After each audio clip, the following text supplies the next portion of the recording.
Okay, so today we are joined by Robert Bonomo, who is, in my opinion, a very prolific filmmaker, writer. I'd say he's definitely an esotericist and definitely an alchemist. And maybe, Robert, you could just give our audience maybe a short synopsis of your background, and then we'll get into our subjects for today. Sure. So I began, I guess, in the digital world. I worked in digital marketing, which is kind of an alchemy of its own. Mm-hmm. Yeah. And I also worked in banking. Mm-hmm. I actually worked for a pretty large French bank. Right. I've lived in a lot of places. I've lived in Europe. I've lived in China, in Russia, in Argentina. Now I live in Tunisia, North Africa. So I've moved around a lot. So, but what happened to me was, I guess, in 2008, the whole thing just collapsed. I mean, I have written a few novels and done some writing, but I was working in the corporate world. Mm-hmm. And in 2008, the whole thing for me just went kaput. Right. And I got a real kick in the rear and wound up in some village in Russia teaching English, just some crazy story. So yeah, I kind of went from that corporate world into blogging. So I blogged a lot. Remember when people used to blog? No one blogs anymore.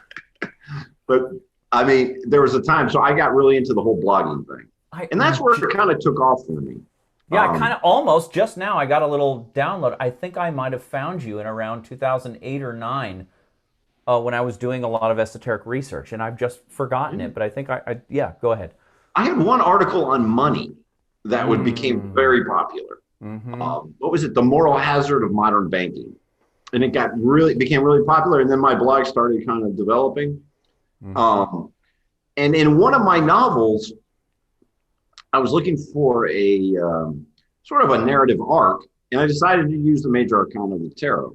Mm-hmm. So I really was not that much into the esoteric stuff. I was always interested in it, but I didn't really know that much. Mm-hmm. But to understand just the major arcana, I had to go learn the rest of the tarot. Then I had to learn astrology. And I had always been really interested in Carl Jung since. Oh, you had always been. Mm-hmm. I had a difficult period. I come from a very Catholic family. Right. So my mother sent me to a Catholic priest who was a Jungian analyst who had studied in Zurich. Oh, wow. So he had known personally some of the second generation Jungians.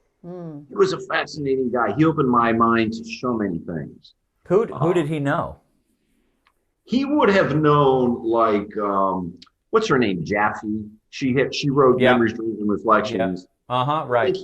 He knew, I love that woman. What's her name? Marie-Louise von Franz, yep. He knew her personally. Edward Edinger. They were friends, but he had met her and interacted with her. Mm-hmm. That generation of Jungians. Yes, right. The first generation of Jungians, yeah. Uh-huh. And so, yeah, I guess, they'd be the first generation, right? Right. So he had known those people. So he kind of opened up that world for me. And then from that, I got really deep into the esoteric stuff. Because I've been raised very Catholic, but then I kind of gave it up, became atheist, then I got into Zen. Mm-hmm. And then once I picked up a weird book about Krishnamurti, not by him, about him. Right. And that got me into all that stuff. Oh, yeah. So I've always sometimes I've gone east and then I've come back. Yeah. Mm-hmm. Well, a lot of people do that. Yeah, oh, yeah. And then I would say, and then I finally made, because there really, in my opinion, there wasn't a good documentary on the tarot. I don't really even think there's a good documentary on astrology. What really is it? Yeah, we've been watching your documentary on the 21 tarot. Faces of God. It's incredible, and I really recommend it. Yes. It works both with your right and your left brain. There's a lot of deep. I had some really interesting dreams last night after we went through. We were at the Death Tower. I think we're right there at the... Yeah, I had some... The tower is just the alchemic process. Yo, I know. That's all that is. Yeah. You mean it's calcination? You mean it's the first stage? It's the burning off? Remember the end, because it shows building 7 collapse in the beginning. Right. and then the last you see Liberty Tower. Right. Yeah, right. Then so the twin towers of duality collapse. Exactly. And then the one tower comes up. And you could see it in the conspiratorial viewpoint of the one world order. Yes. But I tried to take it one step deeper because when you start with good, bad, and all this, it gets a little bit. Right. When you say, look, this is the process. Yeah. I used that footage from Herzog, he had that film about when they blew up all those oil wells in Iraq. So when you see with the camera going through the smoke, that's from Werner Herzog. It's a very interesting film. The fires of Iraq or something? Yeah, was that it? Something like that. Yeah, I think I have that somewhere. Yeah. It's a creepy film about how they blew it, but the footage is amazing. Mm-hmm. Yeah. Oh, yeah. Right. So that's that. A lot of people don't get the tower. A lot of people complain. Why didn't you explain it? I'm like, dude. I always thought the tower was just kind of the dark night of the soul, the red pill initiation where you crash, and then that's your opportunity to go inward. Absolutely, because it's, if you think of, you fall into night at death. So when you get the hangman, right, then you get death, and at death you go into night. Right. You don't get back to day again till the sun. All of that journey from the hangman falls, so you go into death. That whole journey through you get death, then temperance, then the devil, then the tower, which really is the dark night of the soul on one level. Right. On the second level, there's something there. Then you get the star, you're still at night. Then you get the moon, and then finally you come to day in the sun. And then he has that red, he wears the red of the rubedo. Yeah, so does that basically line up with just the negrito, the albedo, the rubedo, that little segment of the tarot? You could do it that way. You could do it that way. Yeah. You know what I mean? It never fits exactly. Yeah, no, I understand that. You know, but it gives that the tower has that element of the dark night of the soul, but it also has that thing of sort of the furnace, the alchemic furnace, the alchemic fire. Right. You know? Right. The king going into the furnace, yes. Yeah, exactly. Right. You know, that's a creepy ass card. Do you guys do readings? I haven't for some time. I did have the deck that you used in the movie. Oh, just the Rider-Waite deck. The Rider-Waite deck when I was younger, but I haven't really used it. You know, when I use it, this is one of the things I found out about the using tarot, and is that if you use it sort of just, you know, let's do this, you know, just kind of like a whatever, let's have some fun, let's see where we are these days, or let's do a reading on, kind of just, for me, it was always, nothing ever came out of it in that way. But when I was just like on my knees crying, and that's when I needed to know, where am I at, where am I going, what's happening with me now, I'd do a reading then, and it would be 100% accurate. Yeah. So I always just did readings. The same thing with the I Ching. I would only throw the coins when I really needed to know. And it would always be totally accurate. So that's kind of, I've reserved it for those occasions and not used it outside of that. Lately, or for some time, I have the animal cards. Yeah, we'll have to tell you maybe sometime in here about the whole thing with the skunk. Yeah, so, and the medicine cards are, you know, entirely different system, but they're based on, I think, just our biology, that we have all the different animals in us, bird, you know, mammals, and the Native Americans are all indigenous populations, would just observe the animal and the bird kingdom and watch how they operated, and then they would use that material in their mythology and understandings of human nature. Right. And so I've been using those. Yeah, these they're right here. They're really nice because you can just pick one card. And what are they called? These ones here are the ones that Melissa's had, and she's been using since I've known her. Oh, cool. Medicine cards. How many cards are there? Good question. It probably says it on there if you need glasses to read it. Yeah, I don't remember how many are in here, but they were made by a Native American. I believe, or somebody who so worked. she's been using those, and I really haven't pulled out the tarot deck, but so Robert, though, what do you think? So I sent you that email that kind of was like, what did I even say? I said, let me look and see what I said, and I mean, you said a lot of stuff. I know, and it was just to kind of. He likes to talk. It was like the mass red pill initiation of our time, and then like arrow leading to the many current day inputs, stressors, and pathologies which act to push the population to make a red pill, blue pill choice, such as the virus, open technocracy, New World Order, Trump, elections, etc. These are like inputs that fracture your consciousness. These are like tower potentially leading to. Actually, the reason why we wanted to interview you right now was because I found you when I was listening to Freeman.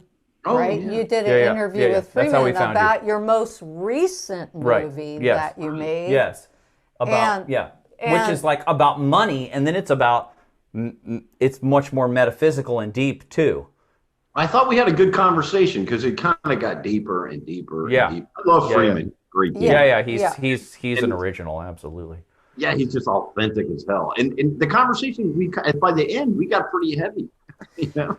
But maybe you could just, what do you think, when you look out at your civilization and you see everything that's going on, what do you think is going on from whatever lens? What is going on?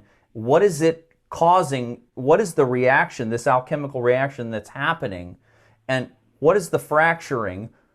Can you just talk about what is going on right now? And especially the virus and the metaphor of the virus and all of this.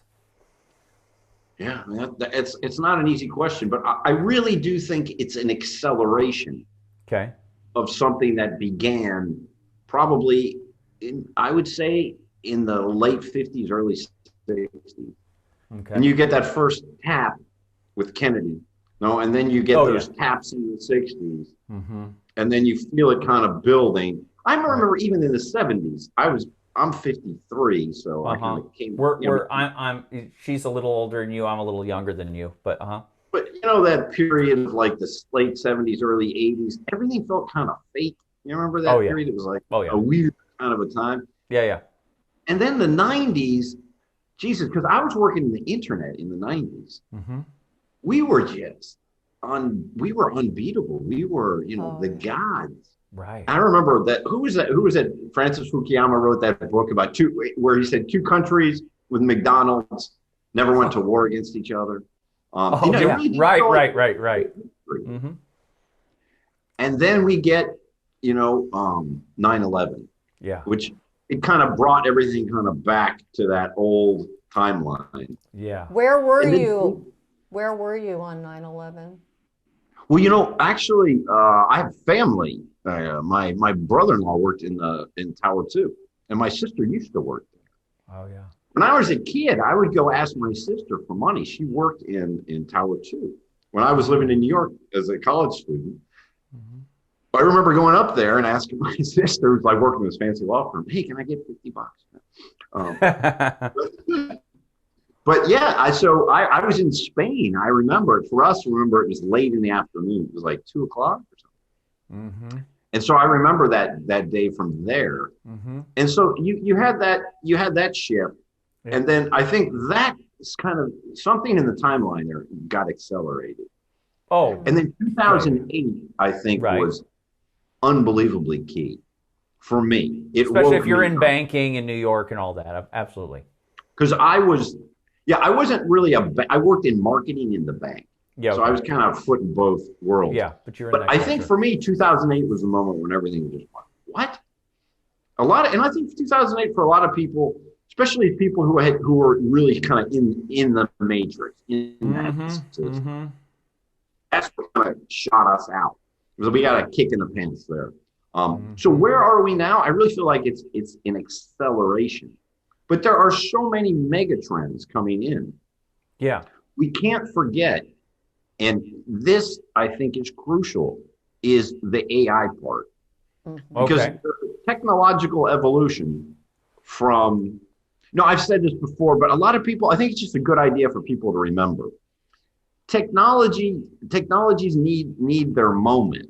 You know, like, for example, the Wright brothers. The Wright brothers weren't able to make that plane until the combustion engine got small enough with enough horsepower to get the thing off the ground. Think about music. You remember? You guys music genres? Yeah. Oh, absolutely. No, we're professional musicians. We know how it works. Yeah. You remember when Napster came out in 2001? Was it? Yes. No, it was 1999, I think. Yeah. And do you Metallica attacked them and all that. You know, folks our age. It was like Christmas. We can go get free music. What? Yeah. I never did do that really, but yeah. Well, yeah, you're a good boy. For a while, and a few years after, then it was just music was just everywhere. It was on YouTube. It was everywhere. But those original things where, you know, you could get this, you know, torrent file or whatever, and you can get the. I wasn't doing it back then, but yeah, obviously, yeah, I know. And I'm having lunch with this guy from MP3.com in 2000 or something, and he said, "It's done, dude. We're finished." And I was like, "What?" Yeah. 2000. He's like, "We're done." Yeah. And I was like, "You're kidding." He's like. And I was like, wait a second. He's like, the music industry is shot. Yeah. But why was the music industry shot? Because of bandwidth. What saved all those companies in that early period was there wasn't enough bandwidth for video. When bandwidth got big enough for video, it totally changed. So, you know what I mean? There's an evolution. Yeah, all the bands started touring to try to make up for lost record sales. So you get this huge, you know, oversaturation of touring. And then that's the only way people were doing it. And then when the virus thing came in, just boom, it just flattened all touring. And now it's just we're just all. I mean, look at publishing. Oh yeah. Holy cannoli! I mean, publishing is just shot. Nobody can make any money publishing anymore. No. And what's interesting is AI. They've been talking about this for so long. AI needs the data, and we haven't had the data till maybe 5 years ago. All of a sudden, there was enough data where the machine could work. So there's that technological evolution. And remember, it's exponential. So it's like we're at that takeoff point. And so that piece is definitely there. Oh, so we're like at the beginning of the internet for AI. We're like at 1996 right now was for the internet. Exactly. We're like that for AI right now. That's what I tell my students. I'm like, when I was kind of getting into all this in the late 90s, like for you guys for AI, if you're not in that like up to your necks, you're missing the boat. I was in class yesterday with third year business students, and I asked them, it's 34 of them, how many of you know what the Turing test is? Yeah, I know it is. Not one. They didn't. What? Not one. And I told them, I said, you know what? You guys are going to get. Can I use bad language? Yeah, sure. Yeah. So you're going to get your asses kicked. Yeah. These kids in China, they know this stuff backwards and forwards. And here you are, a bunch of rich kids, and you know what the Turing test is? What the hell are you in college for? Right. I mean, I give them a big lecture. But how can you be today? And they were doing a film about Turing. Remember that film about Turing they were discussing? Yeah. I'm like, what the hell is wrong with you guys? So there's that whole part that's going on. But then on the other side, I think you have the spiritual part, materialism. And I think materialism has reached about as far as it can get. Yeah. And it's kind of like, so the mythology around this new world we have, even the old materialist thing that kind of worked, I think it's dying. People are just not buying into it. So we've got this machine that's going, and there's no mythology around it, and people are just like scattering on the deck of the Titanic. Well, there was all of the science fiction mythology that led up to this point, right? There was all there. That was there. Oh yeah. I think it's a consciousness. The AI. I had an experience. We used to go walk on this hill called Mount Wanda in California before we moved to Texas. And it was across from a mountain called Mount Diablo, the Devil's Mountain. And one time we were walking and we were talking about the AI, we were talking about the new technology in AI, and I cognitively felt this. It was a consciousness, but it was completely alien. It was not a human kind of a feeling. But she went on to Mount Shasta in the early 90s one time, and you met all these weirdos, and this one guy told you, well, what did he tell you? This is like in what, 93 or something? No, this was in this is when I met Pearl too. Okay. All that time, it was like 1990. Uh-huh. And what did he say about the AI? Well, we were just, he was a friend of my boyfriend at the time, and he just came in and started saying that there was that this consciousness had been starting to take over, I believe, for quite some time. Yes. I don't really remember. No, but what I remember you telling me is that he said that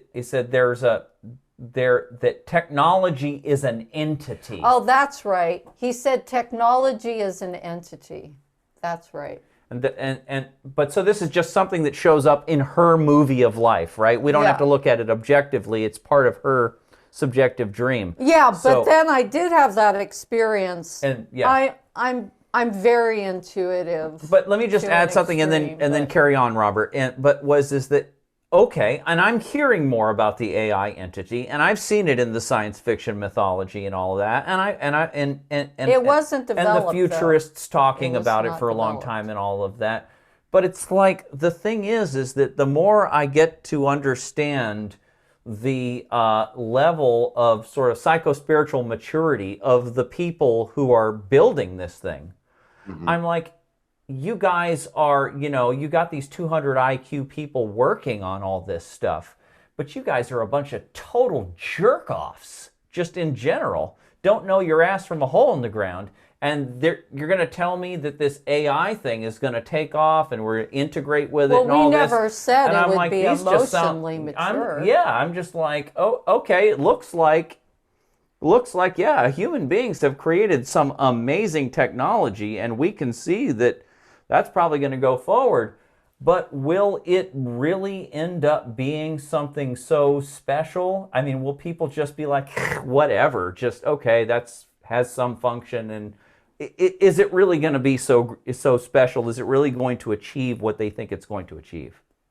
Oh, I think it will achieve beyond what most people can mentally at this point conceive of. Because it'll become autonomous? Is that why? Oh, I don't know if it'll become autonomous, but what it will be able to know is godlike. Well, I mean, just going to give you the simple example. And I gave this example on Freeman about the pictures, the 5 pictures.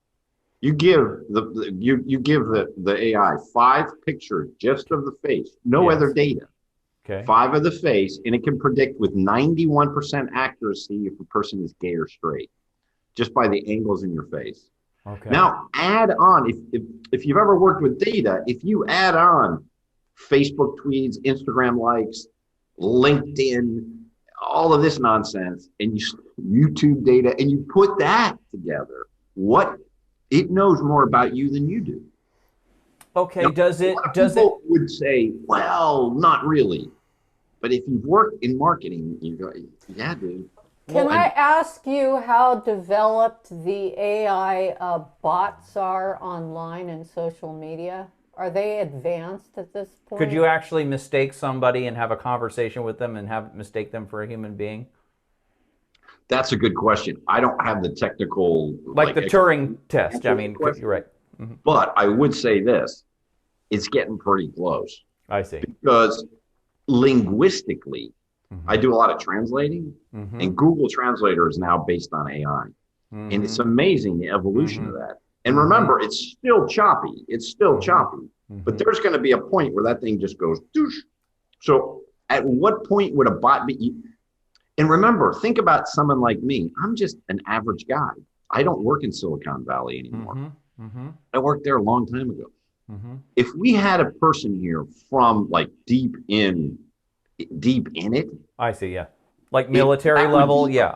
Fabulous question to ask him, and also ask him or her when. So if they said, they would say, maybe not today, but 18 months, or I think it would be a matter of months. Well, like is Ray Kurzweil, is he on target with his predictions, or is that fallen off already? Is he wrong? Yeah, again, that's probably over my pay grade, the question, but the basic concept, if he's off a year, 2 years, 5 years, I mean, basically, what he says, now he makes one enormous assumption, that, and I say this in the film, that the machine can become conscious of that. Now, this is a fascinating question, because if you think of consciousness, we're conscious, right? So, I think I am. Right. So where does our consciousness come from? If it emerges from the body, so if it's like an epiphenomenon of just a massively complex system, then you would say, okay, a machine could become conscious. Right. I don't believe that, though. If you see consciousness as sort of the primary field that acts through us, that part of the film where I say, are you in your body, or is your body in you? That's what that question is saying, is your body in this universal consciousness and we experience it? Or does the consciousness come out of you? You could make the argument, and this is fascinating, that if there is a universal consciousness, why couldn't it enter an extremely complex machine? Yeah, well, I mean, that is what I'm touching on of the experience that I had on the hill. Yes. I literally felt a different kind of a presence that was not human-based, right? But it was very vague. It was completely different than anything I had experienced. What if this is like, okay, so it's kind of like the triune brain theory, right? And you see you have the frontal cortex, and then you have the mammalian brain underneath that, then you have the reptilian, the brainstem underneath that. Each of these areas of development are kind of alien to each other. The mammalian brain is very, it's where your emotional psychology is, and then you have that, neocortex, and this ability to be able to project and to be able to do mathematics in your head and all this kind of stuff. That's totally different from where a reptile or a snake or a monkey's conscious. These are like different layers and different styles of awareness. And it's like, it seems like maybe you could see that maybe the AI entity is just clunk. It's just the next layer that right now you're going to click it on as a helmet or a glasses or whatever, or as an implant, but then eventually it's going to get into your DNA, and then your cells are going to start making the proteins that make this silicon stuff, and then you're just going to be us. And because what the mistake people make is they say, well, it's not natural. Well, hold on. Everything's natural. If a guy from Mars flies down here, he's just going to see it as a human, as part of our evolution. He doesn't look at New York City and say, oh, it's not natural. What's unnatural about it? Yeah, and no, I see it as it's totally natural. It totally could happen, but it seems like it might. It also just seems to me like the guys that are making it are really just being used by evolution to bring something online that's sort of part of this whole general simulation that we're in. This is the next stage, and we're all making it. And it's like we're too stupid to know what it's really here to do, and we're not that smart. We're not smart enough to really know. We're just here to do the job. I remember the day when Neuralink first launched. They had put that YouTube video out. I think this was 2 years ago, about 2 years ago. Mm-hmm. That's all. I was in shock all day. It's just, are you serious? When I was watching it, I was like, what? And I kept telling people, did you see that? Did you see what he's talking about? Yeah, I don't remember that. I've seen interviews with Elon Musk. Yeah, but the whole Neuralink thing. Yeah. Yeah. When he first came out with, a video, because I thought it was all bullshit. Yeah. But then I saw what he was actually doing, and they're really doing it. I mean, they're going for it. So, like you said, could that consciousness actually enter the machine? Maybe. I study with a guy named Francis Lucille. He's a non-dual teacher. Super bright guy. So he had been what was it? He worked in rocket launching and all kinds of stuff. I mean, he's like a mathematical, like real high level mathematician. And he just said that. He just said exactly what you said. Oh, really? Why couldn't this universal consciousness peek through the machine like it peeks through us? Oh, yeah. Well, I would imagine that it would, because everything is coming from the same source, right? Right. It's space. Everything has this. To me, everything has consciousness. Okay, this box of cards or whatever. If you think of consciousness as just a self-awareness, a self-reflexive awareness, right? The ability to see yourself and to make changes according to the environment and to reflex back. And well, then an atom has that. I mean, because an atom, atoms don't just different elements, atomic elements, don't just collide with each other and just fall all over the place. They have specific electromagnetic fields that define their boundaries and define what other elements can they hang out with. They have some kind of, you could call it electromagnetic laws of physics. You could say these are laws of physics that basically dictate what elements can come together and when they have to break apart and under these heat conditions, and you can call that, laws of physics, but they are elements of awareness that the atom basically is getting feedback from its environment to say, okay, I join with this other hydrogen atom, or I push away from this helium one, or whatever it is. There's some kind of basic, very, atomic awareness for every particle of what it is, where it belongs, and who it can be with. There is some kind of simple awareness or consciousness to even an atom. And then you start stacking it up. A case in physics that every electron in the known universe is entangled with every other one. Right. Because it starts with one electron at some point, right? Right. So no two electrons are not entangled. Right. And is entanglement some form of knowing? Yeah. It's a relationship. So if you want the physics route, but you also, it would be cool to get a physicist and really push him on that and see where they were willing to go. They don't like to superimpose or anthropomorphize human, relational terms onto atoms and stuff. And they say, no, that's another field. Well, then, okay, so you have everything's dead and unaware. And then as soon as you get to the level of complexity that you call an organic molecule, then, in a single-celled organism or whatever, archaea or whatever, bacteria, then you're like, okay, now we're in the area of life and living and communications and awareness. Okay, well, where'd you draw that line? They usually draw it right where organic chemicals, start. And you're like, you just drew that line arbitrarily. Before that, simpler molecules were also aware and conscious and alive. Everything's alive. It's just as levels of complexity.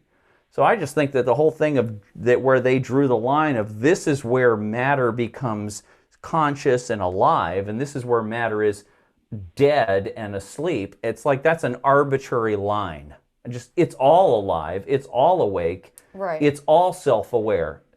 Exactly. It's where do you draw that line? And I mean, they draw lines for practical reasons, which I understand. But I from understand. this point, Ibn al-Arabi was the famous Sufi mystic, from the 12th century. He has that wonderful line: God sleeps in the stone, stirs in the animal, and awakens in man. Yeah. And it's very, it's a beautiful sort of, for the Muslims say, what is it? There's God and only God. There's some Sufi texts that are amazing. Oh, yeah.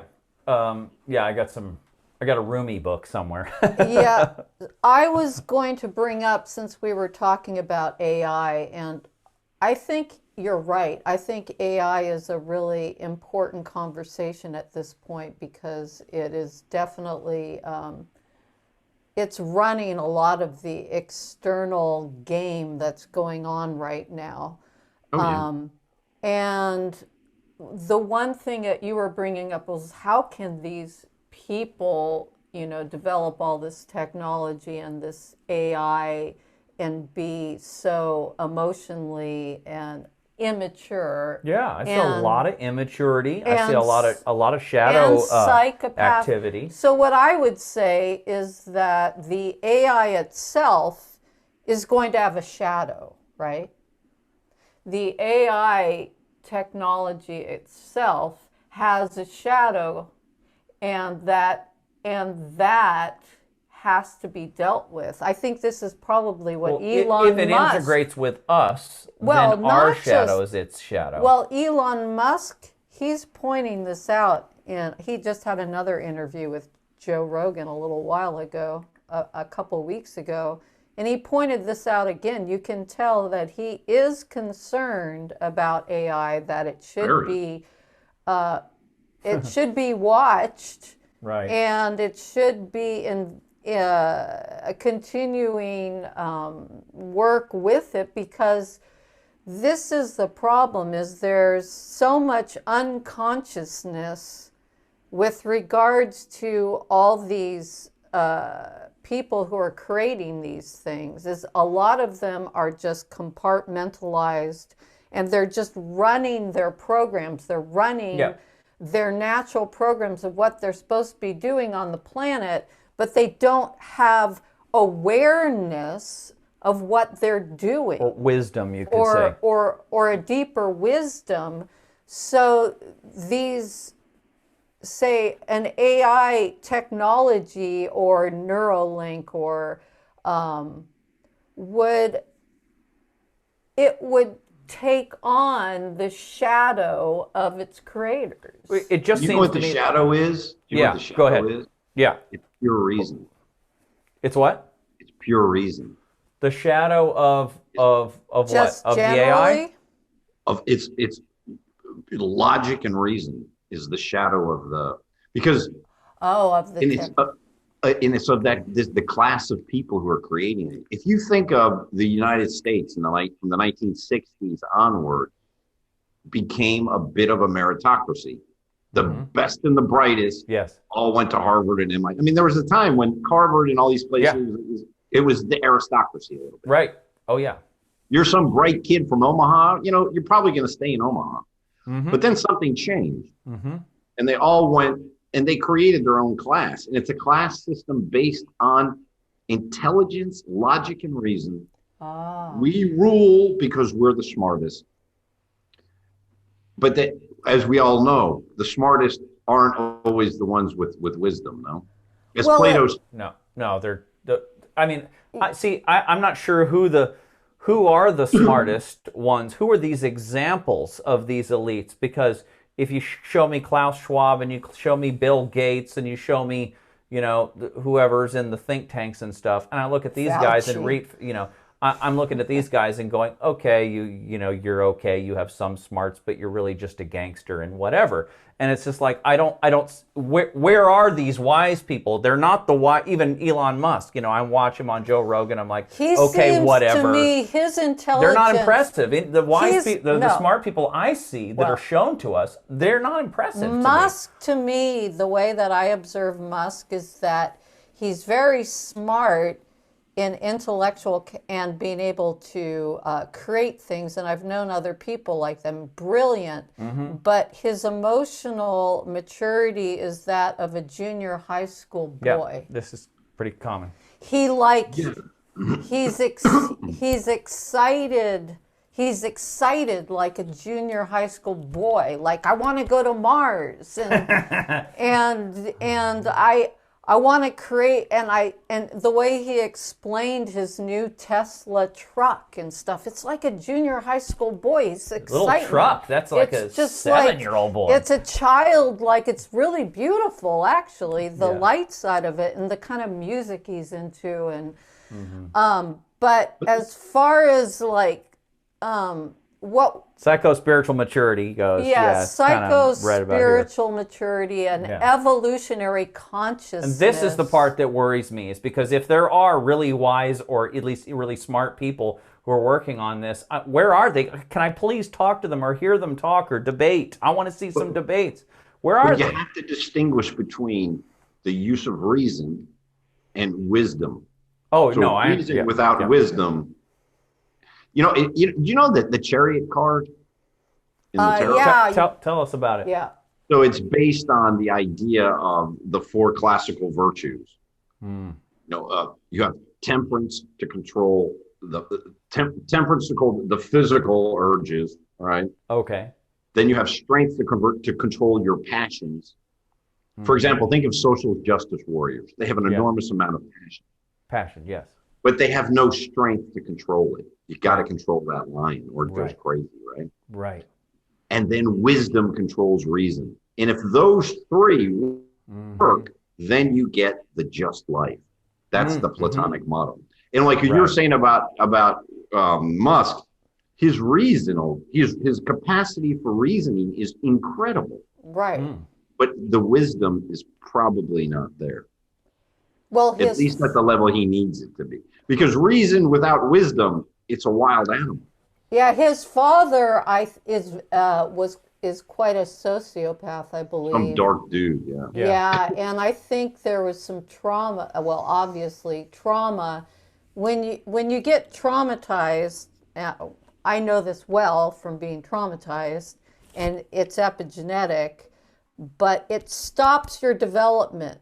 It's you know, so there's a part of him that is a child that has not developed because he hasn't gone into the trauma to acknowledge it. This is kind of where I would say, oh, that's okay that he's traumatized and he's fucked up. That's okay, because I'm traumatized and fucked up, and you're probably traumatized and fucked up, and we're all traumatized. Right. But where's the conversation about how traumatized and fucked up we are, and how we're working on ourselves and sharing and having, you know, hey, what are you doing to heal yourself of your, you know, intergenerational trauma, and where's the whole conversation about it, and how come it's not part of the general conversation? That is true. How am I healing myself? It's all tucked in to these little mini areas. You know, the Jungians, obviously, I think.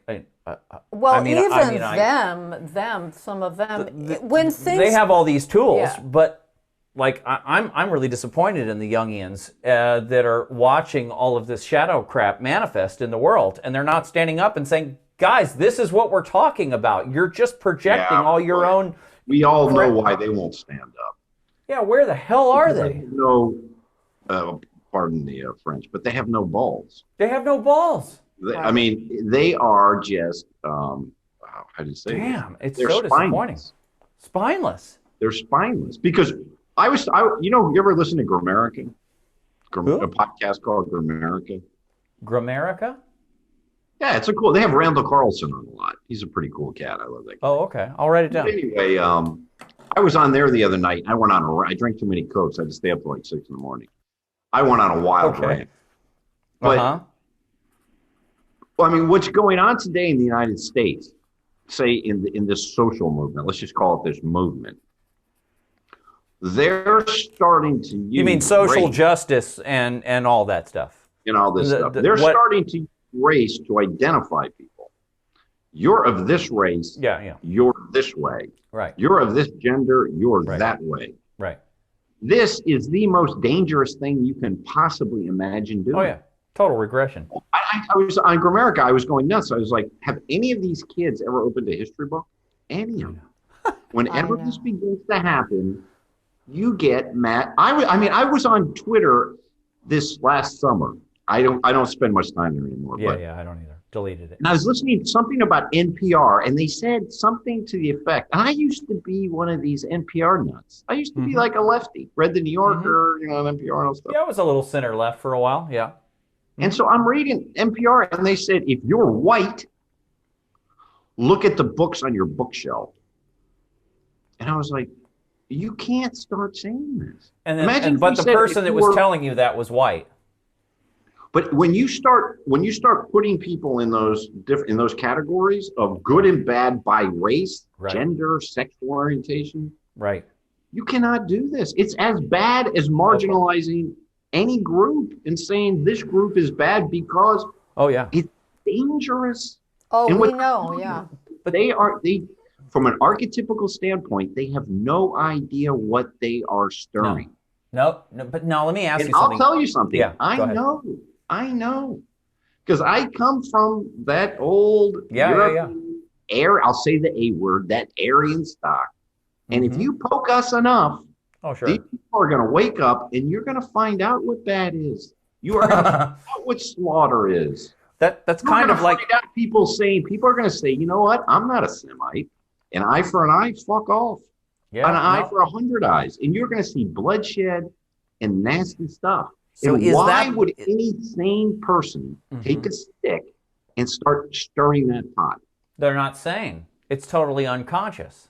But have they never read a book? This is the last thing we want to do. We want a common identity where we are all conscious beings. That's our primary identity. Right. We are all conscious beings. That's it. The other stuff, great. You know, I don't want to see anyone marginalized at all. Right. Sure. Our identity needs to be common. If you start putting people in these buckets, it's a disaster. Well, but the question is wait, okay, go ahead. But I believe they've been putting this in academia and every part of our society for some time. This is a psychological operation. It's being done purposely. This is where what I want to say. Add to that. You goes back. You go look at the social engineers who go look at the Ford Foundation and the different tax-free foundations, Tavistock Institute, Tavistock and Rand Corporation, and look at them and look at how that they've been creating this stuff and how they've been feeding it into Rockefeller or whatever pays for Harvard, gives them grants and stuff in trade for the ability to influence their curriculums, and they put their crap in there. It's been going on for a long time, and it's like a whole divide and conquer thing. And it's like, okay, so there's a purposeful sort of creation and dissemination of this sociological malware that they're putting in there. And I mean, communism and all this really malware, it's really all it is.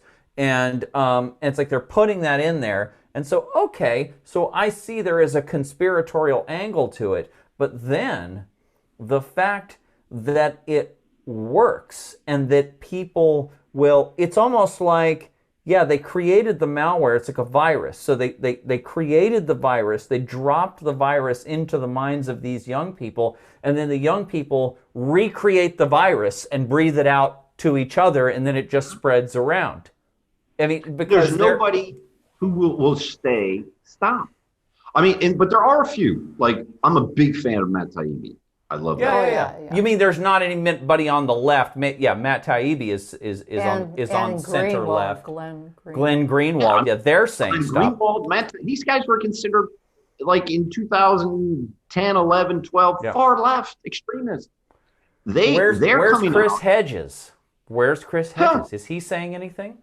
Where's John Pilger? Is he saying anything? I know some of these left people. Chris Hedges is disappointing because he's a guy who I thought would kind of, say enough.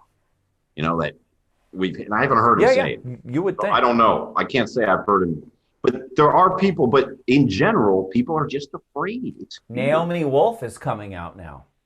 She is. She's coming out now and saying enough. Matt Taibbi is. And then there's, of course, right of center people. You have Jordan Peterson. There's all kinds of people that are right of center that are saying this is a malware, this is virus. Yeah. And for example, I think Jordan Peterson said it quite a bit. Right. Yeah. But I have to say, from the moment I started watching Jordan Peterson, there's something in him that's just wound up a little bit too tight. Yeah, sure. That dude needs to like relax, just needs to chill a little bit. I think he realized that, and he chilled a little too much maybe with the pills. Well, I think this is kind of part of his breakdown.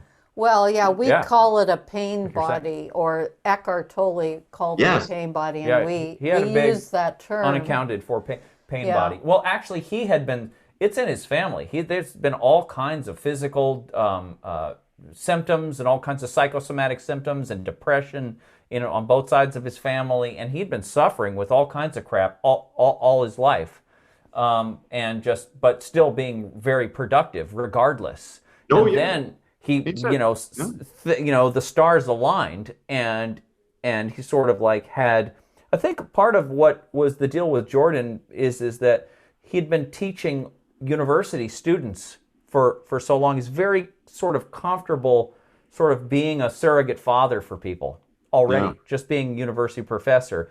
And then sort of this came in, and he sort of like showed his warrior. He took out his swords and started slicing, and people were like, this guy, culture hero for our time, and young people started catching on to him, especially men who had been, getting feminized, and so it was kind of the right thing at the right time. And so he was tremendously charged with all this what happens to people is when they get projected upon, they get the energy. They become the projection that people are putting onto them. He became this culture hero, and then just burned really bright, and then boom, just collapsed into his own. But if you watch Jordan Peterson and listen to Jordan Peterson and listen to like a Joseph Campbell. Yeah. There's there's a level of wisdom that Jordan Peterson doesn't quite. You know what I mean? It's like he doesn't get. It's like comparing like a big leaguer, like an all-star to like a good third baseman in AAA. But I don't know as much about where was Joseph Campbell at when he was 50, because most of what we get of Joseph Campbell was when he was in his 70s, right? But I mean, 60s, Joseph 70s. Campbell was at what's that group that Young had? What was that group they had, that yearly meeting? The Zimmer was there. You know the one I'm talking about. Oh, I don't know. Maybe I don't. It was like a group that would come together with Young. Oh. He was there. Campbell was there. Oh, yeah. Campbell was translating. I mean, Campbell knows Sanskrit, Greek, French, German. I mean, there's a lot of years of kind of cooking that. Yeah, definitely. And it's almost like, and Jordan knows a lot of Jung, but at the same time, he still doesn't quite get it. Yeah. So the thing is this is the level where you start to become aware of the archetypal programs, these different level of programs that are running your subjective movie of life. And it's this continual analysis of, okay, this is sort of the mythology that I'm living, and then these are my particular stories and my particular, family codes, and these are my complexes, and these are my projections, and this is my, and you start to basically get behind, instead of just watching the movie of life, you start to get into the film and start looking at the scripting, and you go, the characters, and you start self-analyzing at that level. Then it's like, okay, so Jordan's out there talking about the social justice warriors and all that kind of stuff. Okay, great. They're an oppositional party. But where's that in the mythology? He missed the myth of the social justice warrior. Yeah, where is it in our mythology? And their myth is as valid as his is. I mean, we can't deny the validity of their myth. It's an important myth. The problem is when it's disconnected from true wisdom, it becomes like a feral cat, and just going after you know what I mean? And it's extremely dangerous what they're doing. Extremely dangerous. What was it? Who said? Oh, there's a great quote, but it's by Orwell. Yeah. He said, I think it was by Orwell. Give people a cause where they can go out and kill and blame. Mm-hmm. And you've got, there's no wisdom in that social justice. They don't see what they're doing. They think they're doing good. That's what's dangerous. If they were cynical, well, it wouldn't be so dangerous. But they're not. These kids really believe Young figured it all out. Young figured it all out after World War II. And he said, everybody is just, it's collective shadow, he said. It's where people collectivize around their common shadow material, around their complexes, and then they collectively project their shadow material onto a scapegoat, and that displaces it. It unloads it off their own psyche, gives them meaning in life, and crushes the world in the process. What about the shadow of Black Lives Matters? I mean, has anyone, can we even talk about this here? If we talked about this, we'd probably get kicked off YouTube. But the shadow of Black Lives Matters, what's the shadow of Black Lives Matters? Well, we already know they're being funded by... What is the shadow of Black Lives Matter? What are they shoving into their shadow? But really, if you look at the shadow of Black Lives Matters, it's black violence on black people. Mm-hmm. That's one thing that's in there. Come to terms with it. Obama not once got up and gave a speech and said, you know what? Yeah, they do a lot of stuff, but what about what we're doing to each other? I mean, look at the statistics. Who was it? Who's that guy with the crazy gray curly hair? What's his name from Harvard? Cornel West. No, a white guy. Pinkerton. Pinker. Stephen Pinker. Yeah, Pinkerton, yeah. Mm-hmm. Pinker came out and said something that almost got him banned. He said, a lot of intelligent people are being marginalized today because when they go into the Black Lives Matter issue, they start looking at the data and they don't see the data being discussed. Right. What it's sending them to the radical right. He just said that. And it caused an uproar. Black Lives Matter is the shadow of it is black violence on black people. This is a problem in this country. Is it a racist thing to say? It's just reality. Robert, also what's in the shadow of Black Lives Matter is the personal responsibility that it takes to pull yourself up and make a decent life for yourself and work out your own trauma. And even if you say, well, we were brought in as slaves and all of this, okay, now you have this black stone that you have to break apart and turn into something. It's been left on you, and okay, you can say that sucks. And that's happened to millions of people all over the world who have intergenerational trauma from being enslaved, but now you have to do something about it. Yes, that's it. They are projecting the work they should do. That's it. On white people. And what white people don't have the courage to tell them is, yeah, we have a lot of things we've done bad. But brother, you need some serious help. Right there are white slaves, there's yellow slaves, there's brown slaves, there's slavery going on all over the world right now today. But I really respect what you say about intergenerational pain in African Americans, which is brutal. Oh yeah, it's They deal with that, and they can't because it's too difficult and it's projected. When I saw these pictures of these white people lying down, and I was like, "Oh, I know what you're talking about." Kissing their boots or whatever. Helping each other as human beings. As human beings. And when they start doing this, like you said, projecting one onto so much what they say about white people is actually about themselves, but they can't. Right. No, that's this in the Soviet Union. When I lived in Russia, you would talk to a lot of Russians, and all they do is project on Americans their own what they're doing. Of course. You see it all the time. I'm like, what you say, a lot of it's true, but you over-open you're using that as a scapegoat. Or these white people. The history book? Just open the history book. And they're like, oh, no, we didn't target Stalin. I know, they won't.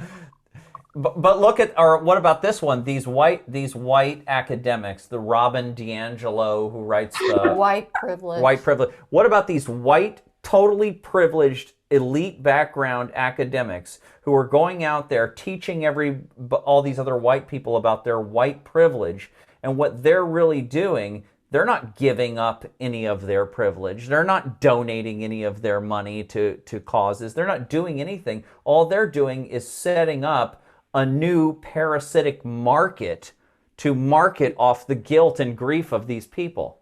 She's just a huckster. I mean, she's just an old school. I used to work in digital marketing with a lot of hucksters, and she's just a huckster. I mean, she's a bright woman. And hey, hat tip to her for making the money. You know, if well, I can get. No hats off to her. No, I'm not going to take my hat off to any sociopath who's making. But from just a purely marketing. Well, that's the thing about marketing. Honestly, I'm brighter and more eloquent than that woman, and she's getting paid 15 grand an hour. Yeah, but she's selling her soul to the devil. Baby, give me 4 of those hours a year, and I can relax on the beach. She's selling her soul to the devil, and we've all had the opportunity to do that. And decided it wasn't for us. I used to work in digital marketing. I did it. I was a bad boy. Both my brother and my father are both in marketing, and my brother was even in high level marketing in New York City for years. But it was more, it's just making ads for Nabisco or General Foods or whatever it is, but then there's this. I don't know. It's always kind of gray. But then when it gets into black, that's when it's just like, oh yeah. But maybe we could talk about this actually, about the level of high level parasitism, sociopathy, psychopathy, whatever you want to call it. Where there's this great book called Political Ponerology, but it's just poneros is the Greek word for evil, so it's sort of the study of political evil. And the story behind it is this guy, Andrew Lubachewski, was a Polish psychiatrist, academic, during World War II when the Nazis took over Poland and converted all the Polish, converted their university and their government over to their system. And then subsequent to that, then Stalin came in and grabbed Poland and converted it over to their system. And so everybody that was in the system that didn't flee and just kind of tried to get it together and stay, they watched the whole society be converted over like ours is being converted over, but more rapidly and more brutally.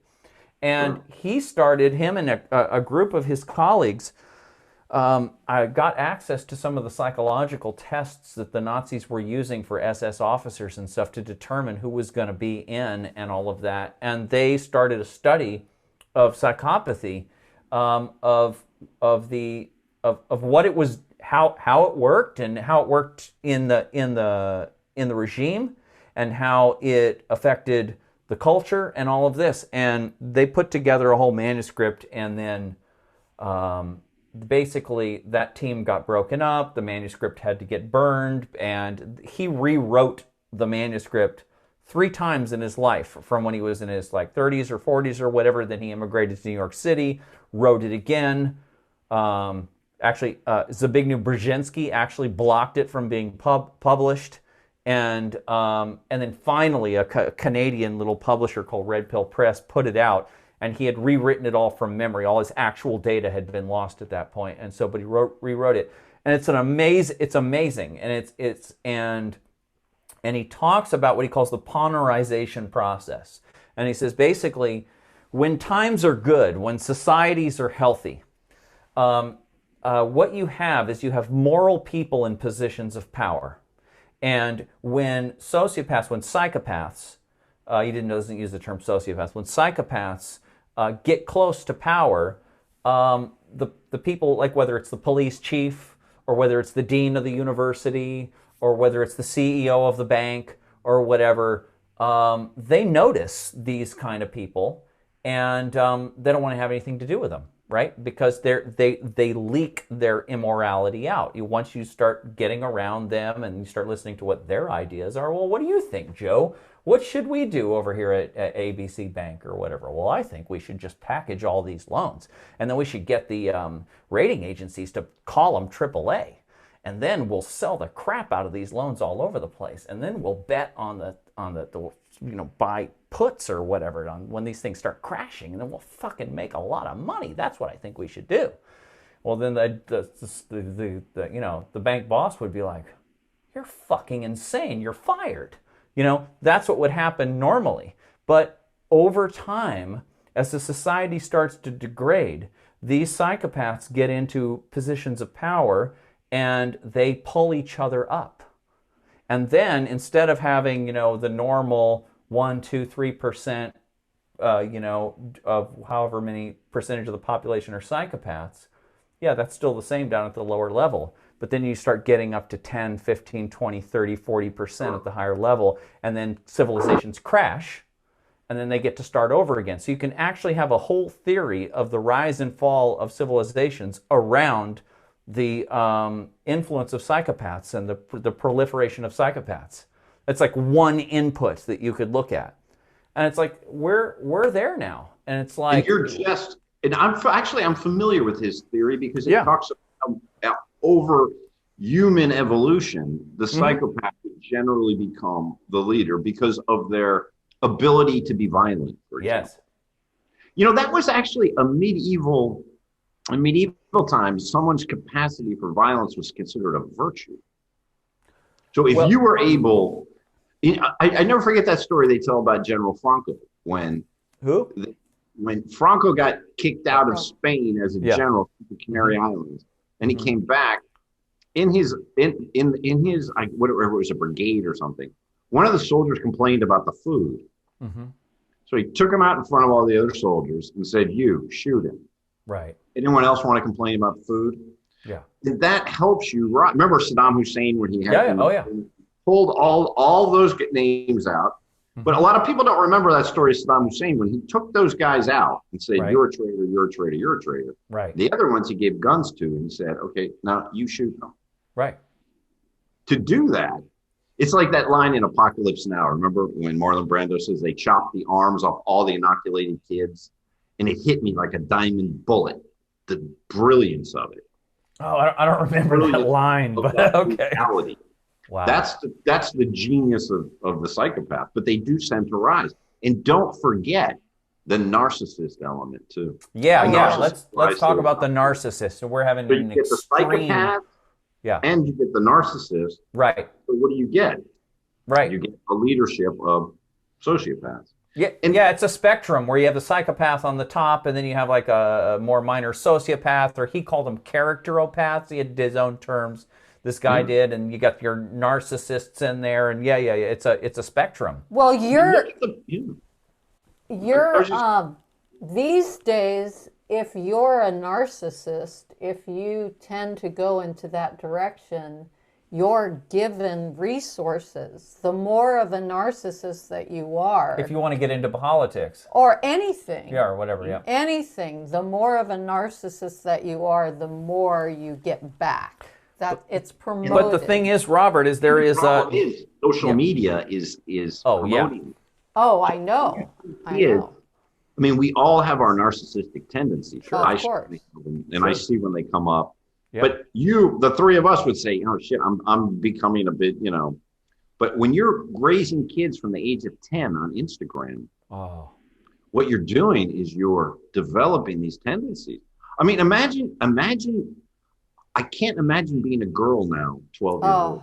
Oh, I know. I would have just... It is brutal what they have to do. Because imagine when I was 12, girls when I was 12 years old. No, in the class, there was one really cute girl and a couple nice looking girls, but whatever. But now you're on Instagram. It's got to make them crazy. You know where it's better is in the Christian families. It's in the Christian families. In the bona fide Christian families. Across Middle America or across Europe or whatever, where they see all this debauchery out there and they don't give their kids a phone and they limit all of that and they put them in private schools and they raise them still with values. And there's a lot of millennials and Gen Z Christian young people that we run into, and they're fine, they're decent, they're being protected. That somebody has the wisdom not to give kids these things until their brains are developed. It's traditional Christian families, and they go to church on Sunday. Well, and all the tech guys, the Silicon Valley, they won't give their kids phones. Right. You're right. They won't give it to them. Yeah. No. And I'm glad to hear that there are people who are at least saying, you know what, we'll hold off on this nonsense until you're, 20 something. And then, okay, fine. You're mature enough to deal with that sort of comparison and thing. But now, and think about what's happening to boys watching porn when they're like 9 years old. Oh, can you imagine this? No, we're just basically we're in a little setup job right now for when basically a third of the whole population is just going to fall off the cliff, commit suicide, die of whatever, and we're just. I mean, you look at the Tinder generation. I was talking to my kids and the kids I teach about dating. Oh. And when you think about the whole Tinder, I don't even really know what it is. It's a dating app or something. That's how can you? It's hard to imagine. Like when I was that age, you met a girl, that you liked. What? Every couple months at a party, you're like, "Oh my God, I met this girl," or you met this boy, and you're all excited. But now, the first thing goes wrong, and you're on Tinder again. And it's not their fault. No. I told these kids. No, it's not. It's not your fault. But it's their responsibility to dig themselves out of it. It's like giving 12-year-olds cocaine or something. Yeah, exactly. You can't blame the kids. How can you blame the kids? No. But what did Campbell say? I would be nuts. What did Campbell say? He said this was going to continue until there was a new myth, right? And what is the new myth? Well, that's what we wanted to ask you. But he also said we can't create it. He said we can't create it. It will come. It comes through us. I was talking about this. I can't remember who it was with. I hope it wasn't with Freeman. I'm repeating myself. But you can't create a brand. You can't create a brand. If you talk to people who worked many years in marketing, brands emerge. But when you try and make a brand, people will buy it while you advertise. Pull off the advertising, and it falls right off. They go back to cold. Totally. No, you're totally right. Do it. It's like creating a wave with a wave machine. It's just you turn off the power, it goes away. You ride waves. You don't really create waves. And myths emerge, and we're in that moment. And I try to make this point in the film that there are many myths out there, but there's no. And just like Campbell said, there is no global myth. There's no myth for all of us. So right now we are a computer running without an operating system. So what I tell people is, look, you got to go in and find that place in you. It sounds like a cliche, but it's not. And it's difficult. It's difficult. You got to ask those difficult questions, starting with, who the hell am I? What am I? Am I a body? Am I a brain? Am I my ethnicity? Am I my gender? Am I gender identity? Is that really you? And you go deeper and deeper and deeper, and you got to have an authentic spiritual experience. Yes. Religion's not going to do it for you. Religion can help you get there. I'm not anti-religion at all. Right. But you can't eat the menu. Eventually, you've got to have it. You can't believe. William James said, what religion is believing in someone else's spiritual experience. You got to have it yourself. Right. And that's why, like Pentecostal Christians, for example, I think they're onto something where you got to have that experience. Yeah. Buddhists are onto it. You get it, meditate. The Vedantic people, they get it. These traditions the Sufi tradition. But even the Catholics have more of that. It's the physical ritual part. Yeah, and liturgy is important. Liturgy is very important.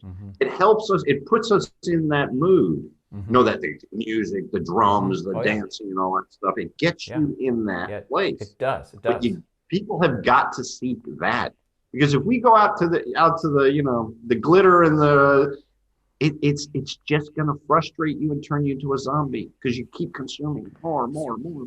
So what is the postmodern Western intellectual who basically cannot anymore believe in the Christian myth or in any myth from a literal perspective anymore? Right. And so great Campbell and and Jung and even Peterson.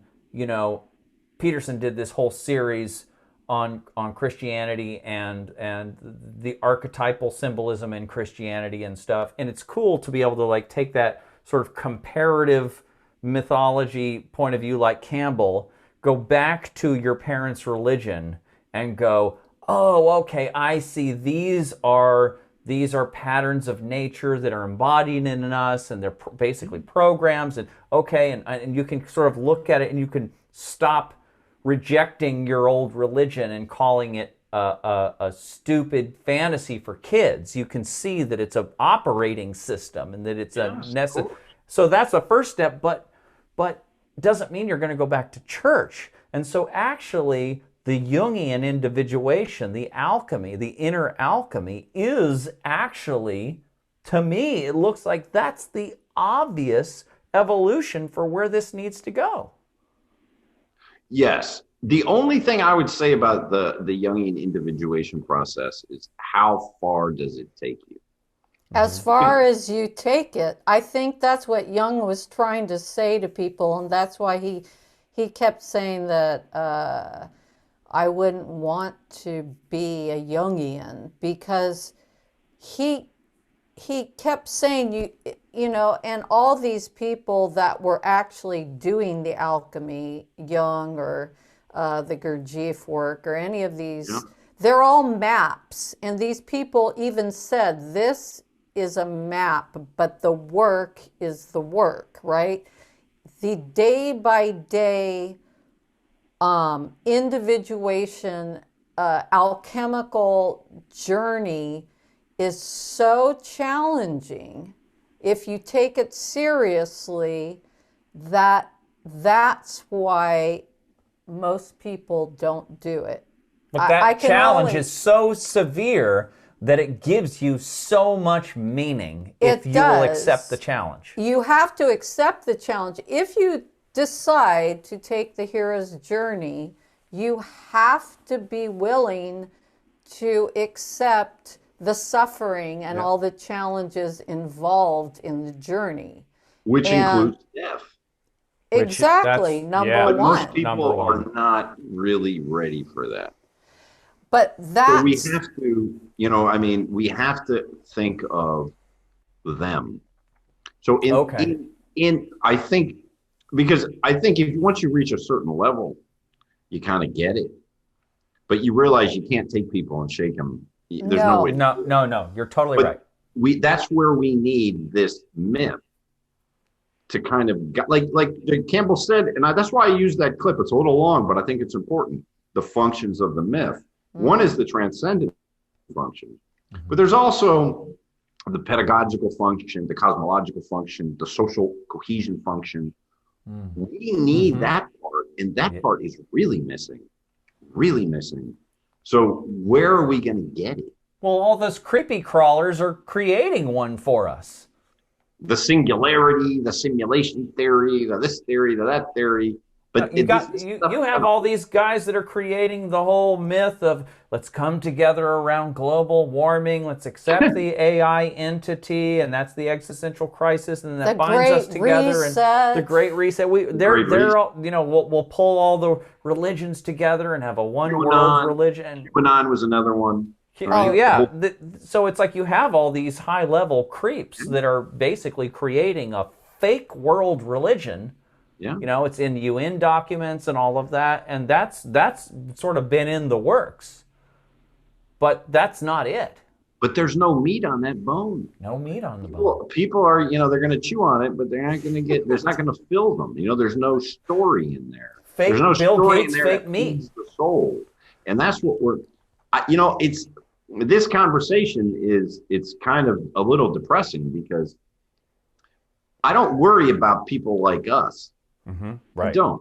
Right. No. Honestly, we'll find our way. We kind of we'll get tools. We have tools. But we need a society in whole. I mean, let's face it, most young people need to spend their 20s and their 30s out there doing their thing. Right. You know, having kids and girls and boys and whatever in a career. And you need a culture that can sustain them. And then when they reach mid-age, for example, they can make the shift. Right. But we don't have that. And you know, like Campbell said, it's not like we can cook one up. They're trying to cook one up. Yeah. But they don't have what we talked about before. They don't have that wisdom. So I don't know what the hell we're going to do. It's like what you're saying about marketing and brands. You can't create a brand. You can't create a religion. Christianity, if you look at it from, and the thing is, people say, oh, well, then it's just a story. But if you just look at the mythology of the cross, it's so powerful. It's so powerful. And it gives you so much meaning. Yeah. But can we do that? Can it evolve to have a cosmology that fits with modern cosmology? That's not easy. And can we can it become less rigid in the sense? I mean, I can't recite the Apostles' Creed and say I believe it. Right. I can't. So how can I call myself a Catholic? Right. I can't. Right. You know, but so I mean, I don't know. I wish I knew. I guess that's why I made the 21 Faces of God, because it gives you a path that you don't have to believe. Of course, this tarot card is just a card, and of course, there's no, fool running around. You know what I mean?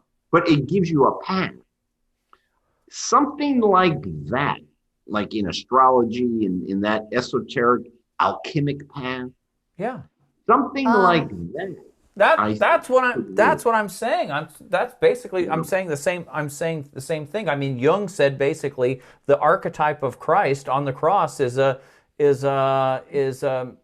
macrocosm of the self archetype, and you can now take Christianity and take your whole lineage and everything, and then that can just be part of the stew, and you can take all of the Gnosticism and the Christianity and the alchemy, and it all goes together, and you can have a Western religion that's still based on its roots, but that places rather than the sort of parent-child relationship between yourself and God out there, kind of, even though Christ said, I come through you, right? You can have access to me through you, which was like the next step.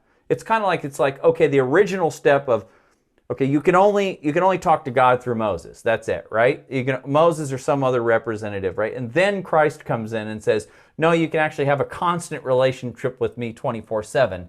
But there's still this feeling that he's still out there. Exactly. And then the next step is, it's always in here. Everything there is in here. All perceptions in here. The whole universe is in here. Everything is all about in here and going in here. This is where heaven is. This is where everything is. This is where all the tools are. This is where your destiny is. It's all in here. And the hero's journey's in here, and the battle with the devil's in here, and everything's in here. Right, exactly. That's the next sort of like the third phase of this. Well, without even going to the East and all this, you can just sort of have this. You don't have to, but we'd have to desemitize Christianity, disconnect it from its Abrahamic roots, because it's in the Abrahamic tradition where I think we get lost, because all of a sudden God is in time, but God is infinite. He's not in time. And you see what I mean? If we can disconnect from that idea, go back to a Greek Aryan mythological power then Christ becomes the cosmic Christ. He doesn't have to be this person that, if you don't believe that he actually did this and that, then you're not a Christian. We've got to get away from that. Campbell did. Right? So Campbell said, okay, great. So you have these lines, you have this Abrahamic lines, and you have these Greek lines and stuff, and you can look at them as your like archaeological bones of your predecessors.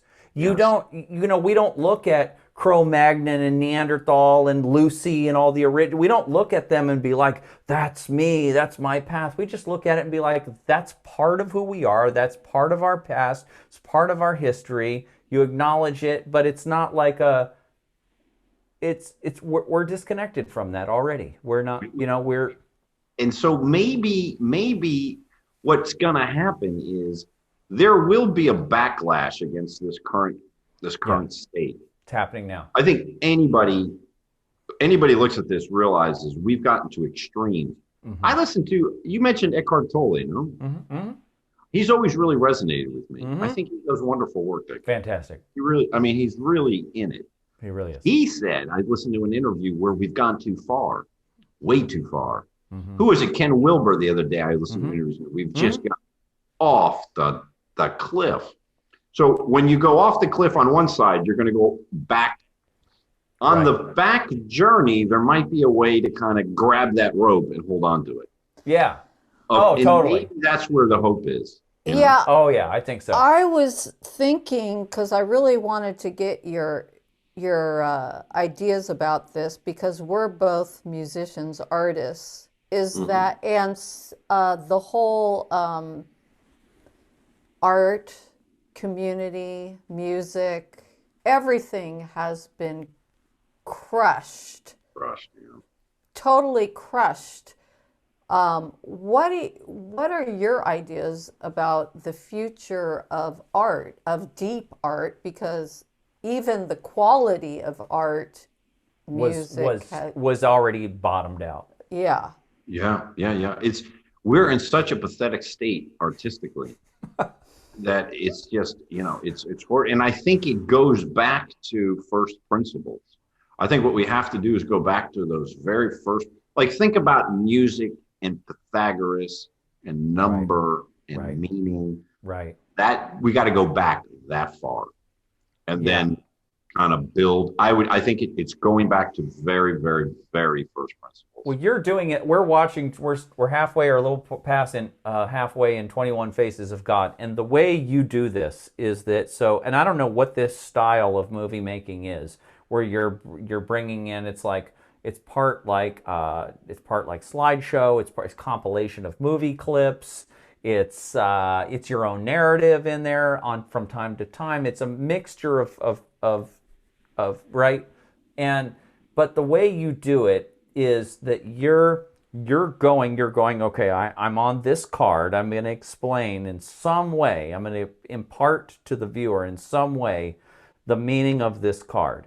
And so depending on the card you're in and what you as an artist, come up with, you're like, this card, I'm going to show them a clip from such and such movie, and that's all I'm going to show them. And maybe I'm going to choose a certain soundtrack that I'm going to overlay classical or something else on top of it to give it another layer of meaning, and I'm going to give them that. On this one, I'm going to talk, and I'm going to tell them something about the card. And you're just like, you pick and choose sort of the aesthetic, the symbol that you're going to use for the card. And the end result is that it takes you sort of right brain, left brain. It takes you through these different levels of art. It's very deep. It's very deep. That's why I wanted to ask. It's very deep art, and the production quality of it is rather simple. The way you incredibly simple. Took a lot of time to find everything and put it together, but imagine if I had $20,000 in a studio and a real editor and a real voiceover. I could have made something. But you don't need it. You know what? You didn't need it. Enough. It's good enough. It is. But sometimes I look at it and I go, God, if I just had a studio with a real editor and stuff, the quality could have been something, but it's good enough. You get the idea. It's like some old Robert Johnson blues recording that's all screwed up sounding and stuff, but that's the shit right there. Exactly. No, the key is the archetypes. Right. You gotta when you play it's like when you play those notes and you play enough of them and you have some sense of harmony, that sort of when you get that right rhythm. It's like playing the archetypes, and if you understand them a little bit, it takes a long time, but if you play them right, you get it. And in music, it's that. Oh, totally. Like John Coltrane, it was always about finding the note. Right. The note. It's the bliss. It's the art. Because when you connect deeply, you're connecting with the grace of God. True. It's kind of it's like a balanced left brain, right brain state. And this is what I see, and I tell younger musicians when I see them these days. I don't get to see them much, but you have to be willing to go into the edge, right? Into the deeper, darker, mysterious, hard parts of your own psyche, and be willing to push it all the way. And gotta put the work in. You gotta put the work in. Gotta put the work in. You know, because as a writer, I remember when I finally found my voice as a writer, and it's a scary moment.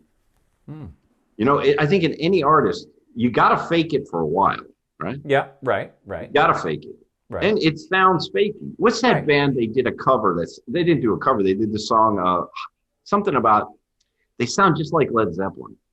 Those young, the kids. Yeah. Oh, I love that song. That was a great song. Right, because I understand. Right, because you love Zeppelin. So I remember I was showing my kids the college. I was like, God, this is a great song. If I was 16, I'd love this song. I said, but you hear that they don't have a voice yet. Right. No, not at all. But they're doing a hell of a job of faking it and making it. That's a good song. You know, you hear that song, you're like, yeah, I like this song. But they haven't found that voice. Right. And when they find it, when you find your voice, you don't recognize it. Like, holy shit, that's me. It might not be what exactly you wanted, but it's real. It sounds, you go, oh shit, that's it. That's it. And it takes time. You got to work. You gotta put in the hours, and you got to make the nonsense. Because I write a lot. I tell these people, you know, the first 500,000 words you write is nonsense. Just throw it out. It's so hard right now, though, Robert, with the whole situation, because it's like, okay, you're an artist, you're a musician. You're like, okay, my sound, my style and stuff. And it's like, okay, before it would be like, you'd look out in the world and you'd be like, okay, here's my scene. It's reggae or it's punk or it's metal or whatever it is your scene, right? And you'd see the people in the scene and the whole scene's going on and stuff. And then you're meeting other people and you're like putting ads in the one ads, you know, looking for bass player into, you know, and you put your influences down and stuff. And you go to band practice and work it all out and argue with each other and kick each other in the ass and all this, and you just blood, sweat, and tears, and you work out your demo and all this kind of shit, and some dude quits the band, and you got to get a new guy just before the first show, and all this, you know, all that. But then you get into the world, you put your boat out in the sea and stuff, and then it floats, and then you're like, yeah, now are people going to get on my boat? Are people going to like this? And then, and the whole scene and stuff. And now it's like, and that's all very exciting, and it's part of your development, and oh, I'm going to send your demo tape to a label guy, and he's going to check you out, and oh, wow, great, and the whole thing, and just the whole culture of coming up. And this same thing could be for painters in the art world. Like you see the movie Pollock, and he wants Peggy Guggenheim to look at his stuff, and she actually comes over and looks at his stuff, and it's like, oh my God, she's going to show my stuff. Whatever.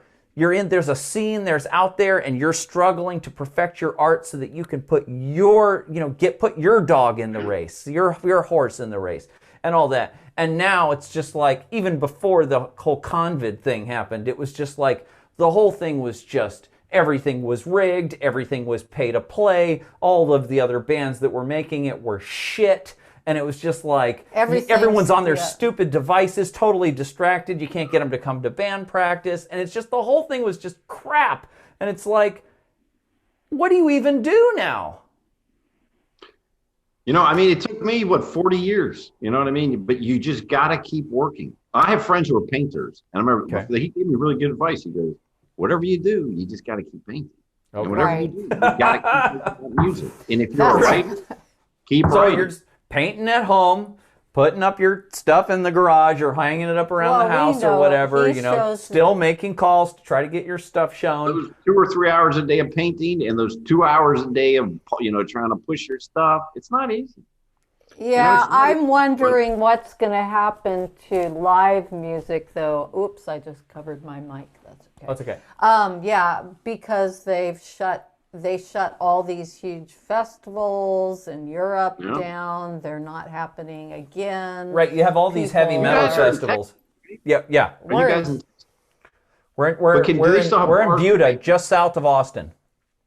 Oh, okay. So there's still you can still go to see bands in Austin. Yeah, I think they're having a few now. We haven't been. It's basically like, well, the clubs that haven't closed, and which is a lot of them. There's still some shows, all over Texas and a lot of states. There's still. Well, I'm like, for example, I'm hearing from people who are touring is pretty much screwed because when you tour, you need to know in advance. Okay.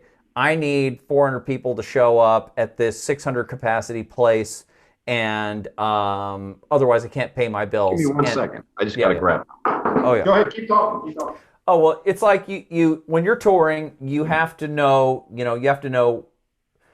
have to be able to get people in the door, and you can't be booking a tour and paying the bills when the club is like, yeah, we can do a show here at 25% capacity or 50% capacity or whatever. It's not going to work. You're not going to sell the merchandise. You're not going to make ticket sales. So touring is screwed. But local bands that kind of don't have to do that can kind of just load up and go play. I'm hearing that there are clubs that, on the door, they put their sign that says masks are required and social distancing. And then you go in and everybody's just got their mask taken off and everybody's just standing right next to each other. It's just all normal. So that is happening. It's definitely in Florida, which is totally open state. But so that is happening all over the place. And so there is this kind of we go to this gym where it says, social distance and everybody must wear masks, and you go in there and half the people do not wear masks or do any of that stuff. So you sort of see this kind of split where it's kind of driving the, real humanity underground a little bit and overtly, or I wear my mask when I go into one of these stores where they force you to wear a mask. I wear it under my nose. So it's kind of like, the manager's not going to walk over when they just see there's a mask on your face. They're not going to go over there and say, "Sir, can you please raise the mask above your nose?" They're probably not going to do that. They have other things to do. But it sends the signal to the cashier and to the other people that you're not playing the game. And then they start talking to you, and yeah, I'm so sick of this virus thing. When's this going to be over? And you get a conversation going and all that. So what do you think? We got to remember, for artists, though, there's so many things we have now that we didn't. So we got to focus, especially for young artists. Mm-hmm. You got to say, look, think of the things you could do that we couldn't. Mm-hmm. You can go on YouTube and you can promote the hell out of yourself. You know what I mean? There's a lot of things they have that's been destroyed too now, man. It's like, okay, you go onto YouTube. They just banned our video. Yeah, we made a video, which kind of like an industrial kind of a thing or whatever, and it's all about kind of the anti-lockdown movement, right? And they saw, the AI algorithm goes through there. It can see faces, and it can see it had people they don't like's voices in there, and it was like a compilation thing. I saw a couple of your videos. It was one of those that you had on your site. It was like the top video was like one that we made recently. That Resist all tyranny. Resist all tyranny. That one's been banned off YouTube, and it's like. What about DTube though? DTube and all that stuff. They're the tiny audience. It's tiny. We put it on Vimeo. Tiny audience. But the thing is, what you realize is that still there's a certain kind of money that gets behind certain. Oh, yeah. Artists that is a that's floated. You can pay for ads on Facebook all day long for your little band or project. It's not going to get anywhere. No one's going to see it in their feeds. You're just going to be throwing your money down the drain. There's still scamming going on. I mean, I really think that there's certain agencies that have relationships. Even for younger musicians, the best way that anybody can really get good and get known is to play in front of a live audience. Yeah. Better than YouTube. YouTube is all fake, really, when it comes to even doing these in-house performances or whatever. Yeah. I was doing Facebook Lives for a couple of years before the COVID thing, but I just found it's just nothing like playing in front of real humans. No, it's like theater. It's like theater on TV. It's just. It's just. So what do you to me, check this out. Oh, so let me ask. Yeah. Ask him what you want to ask him. Oh, okay. Yeah. So my question, I've been asking this question to a lot of people, is like, okay, so if the mask wearing was a dream or an there you go. That's what I was going to ask him. Archetypal, like what archetypally would the mask mean to you? Everyone wearing masks. Yeah. I think what it does is it depersonalizes you, you know? Mm-hmm. Like, for example, I was in the elevator the other day and a girl said to me, hello, because at work we got to put the mask on. They won't let you in. Even so there? You got to do it there. Where you are. You're in Tunisia, right? Right, but I teach at like an international university. I'm a lecturer. Uh-huh. When you walk in, it's interesting. Pre-COVID, we could just walk in. Now they have those turnstile things. Okay. We used to just be able to come in and out. Now you have the card to get in with the beep and all that. Oh my. Which sucks. Yeah. But then I get in the elevator and this girl says, and I'm like, who are you? And she went like this, and I'm like, oh, what's going on? So it does right. the way your sort of your personal identity, your persona is wiped out, and you just become a commodity. You're just right. Right. You're just two eyes. Yeah. So for me, that's what it is. It's like turning us into sort of some kind of robot or just is it like, do you think archetypally then it would be connected to the AI? Yeah, in a sense it is, because we've all become these sort of, you know, it's almost like, what do they call that when, like replicants or something, you know? It's like there's no personality, there's just a machine going here with the mask. Borg, which is kind of what we had already become. We had become consumers. We weren't citizens anymore. We were consumers. Did you read that article I wrote of the clocks and the oranges? No. I read this. You'd like it. I'll write it down. Clocks like and oranges? The people who are the oranges. Because you know that film, A Clockwork Orange? Yeah. Mm-hmm. Basically, what that Clockwork Oranges means is taking an orange and trying to make it into a clock. Oh. I wrote an article about who are the clocks and who are the oranges. Oh, okay. And obviously, we're kind of more orangey than clocky. But the clocks love wearing that mask. It's just, they love it. I see my students. There's the ones that always have the mask on. And I'm like, come on. And they're like, no, teacher. You have to.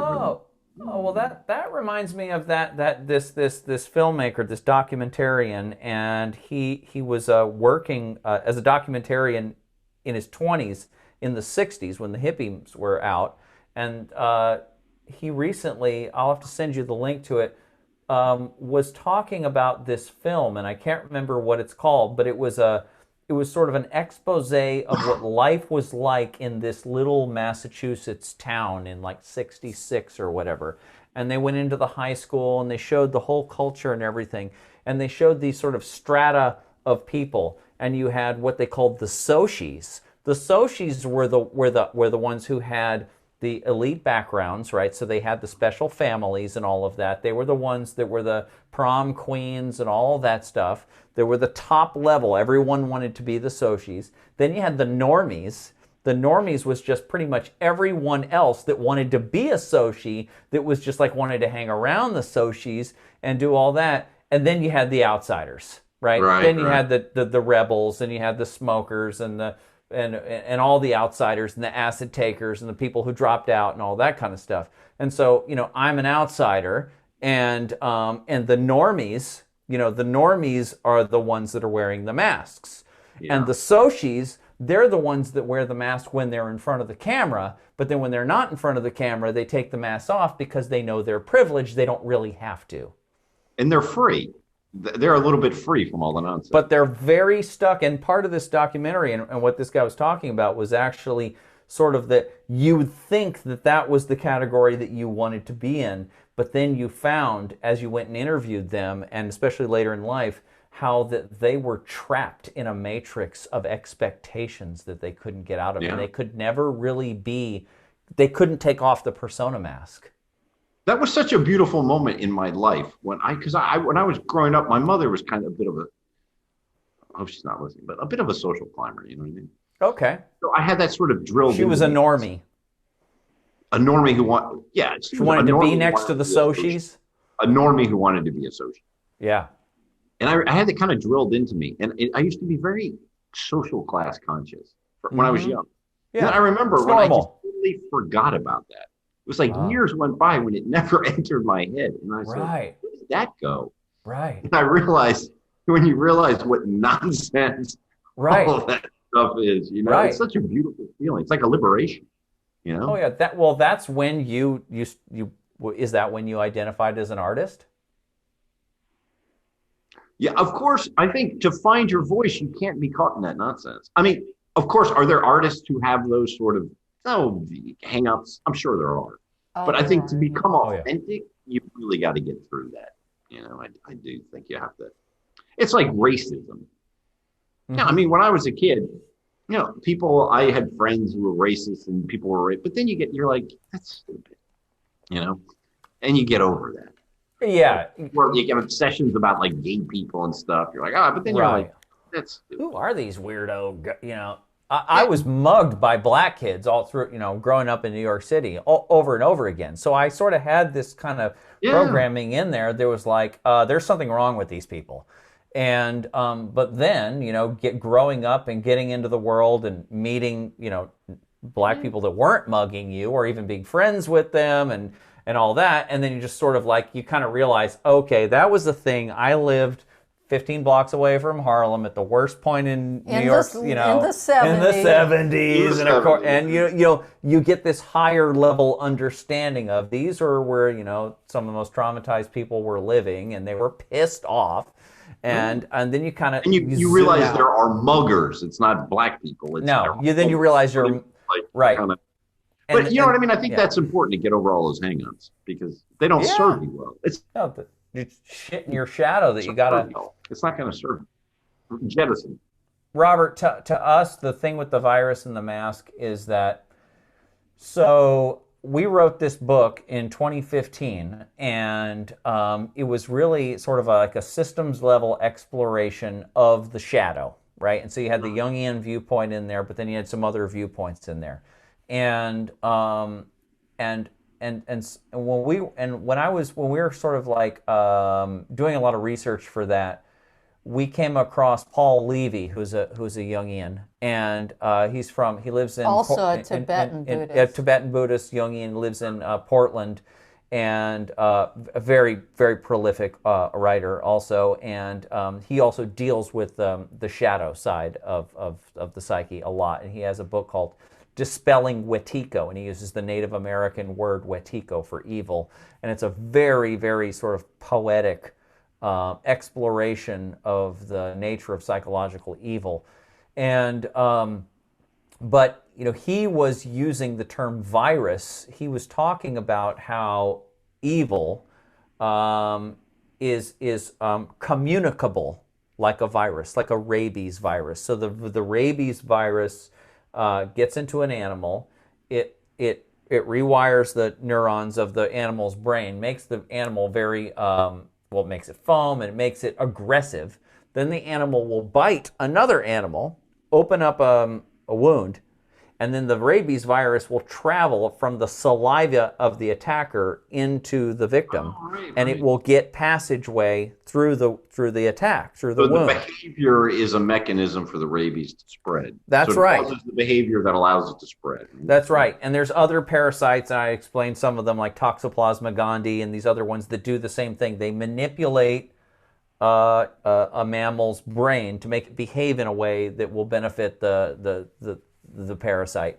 But so this sort of communicability of evil, and how that, or you could just say the unintegrated shadow. And so the communicability, and there's even quotes from Jung where he talks about the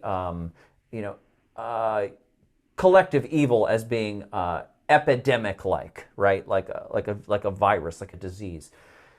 So Paul Levy was using this term virus to explain the communicable nature of human evil. And then I really started going into that, and I said, to crack the code, I'm going to start studying parasites, studying viruses and all of this, and try to figure out some sort of a systems level understanding of how this works.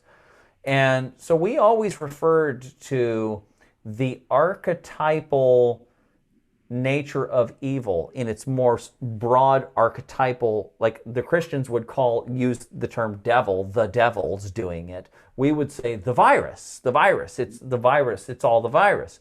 It's like that's the devil. And so we were using this term virus all the time and using these different understandings of relating virus to evil and all this. And then this virus thing came in. And everybody started wearing masks and all of this. And I'm like, okay, we already had this one in our movie. And so what's going on here?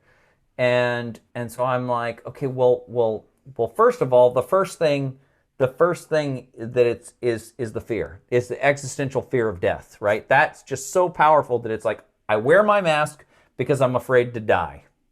Right. So that's just like the first thing in the shadow. And so so wearing the mask is a way of, like, it is fear. It's a placebo or a ritual type of, rubbing on your beads or whatever. You have your cross and you kiss the cross or whatever Catholics do with the cross or whatever, holy water or whatever. It's some kind of a psychosomatic placebo ritualistic type thing to ward off the evil and to protect myself from death.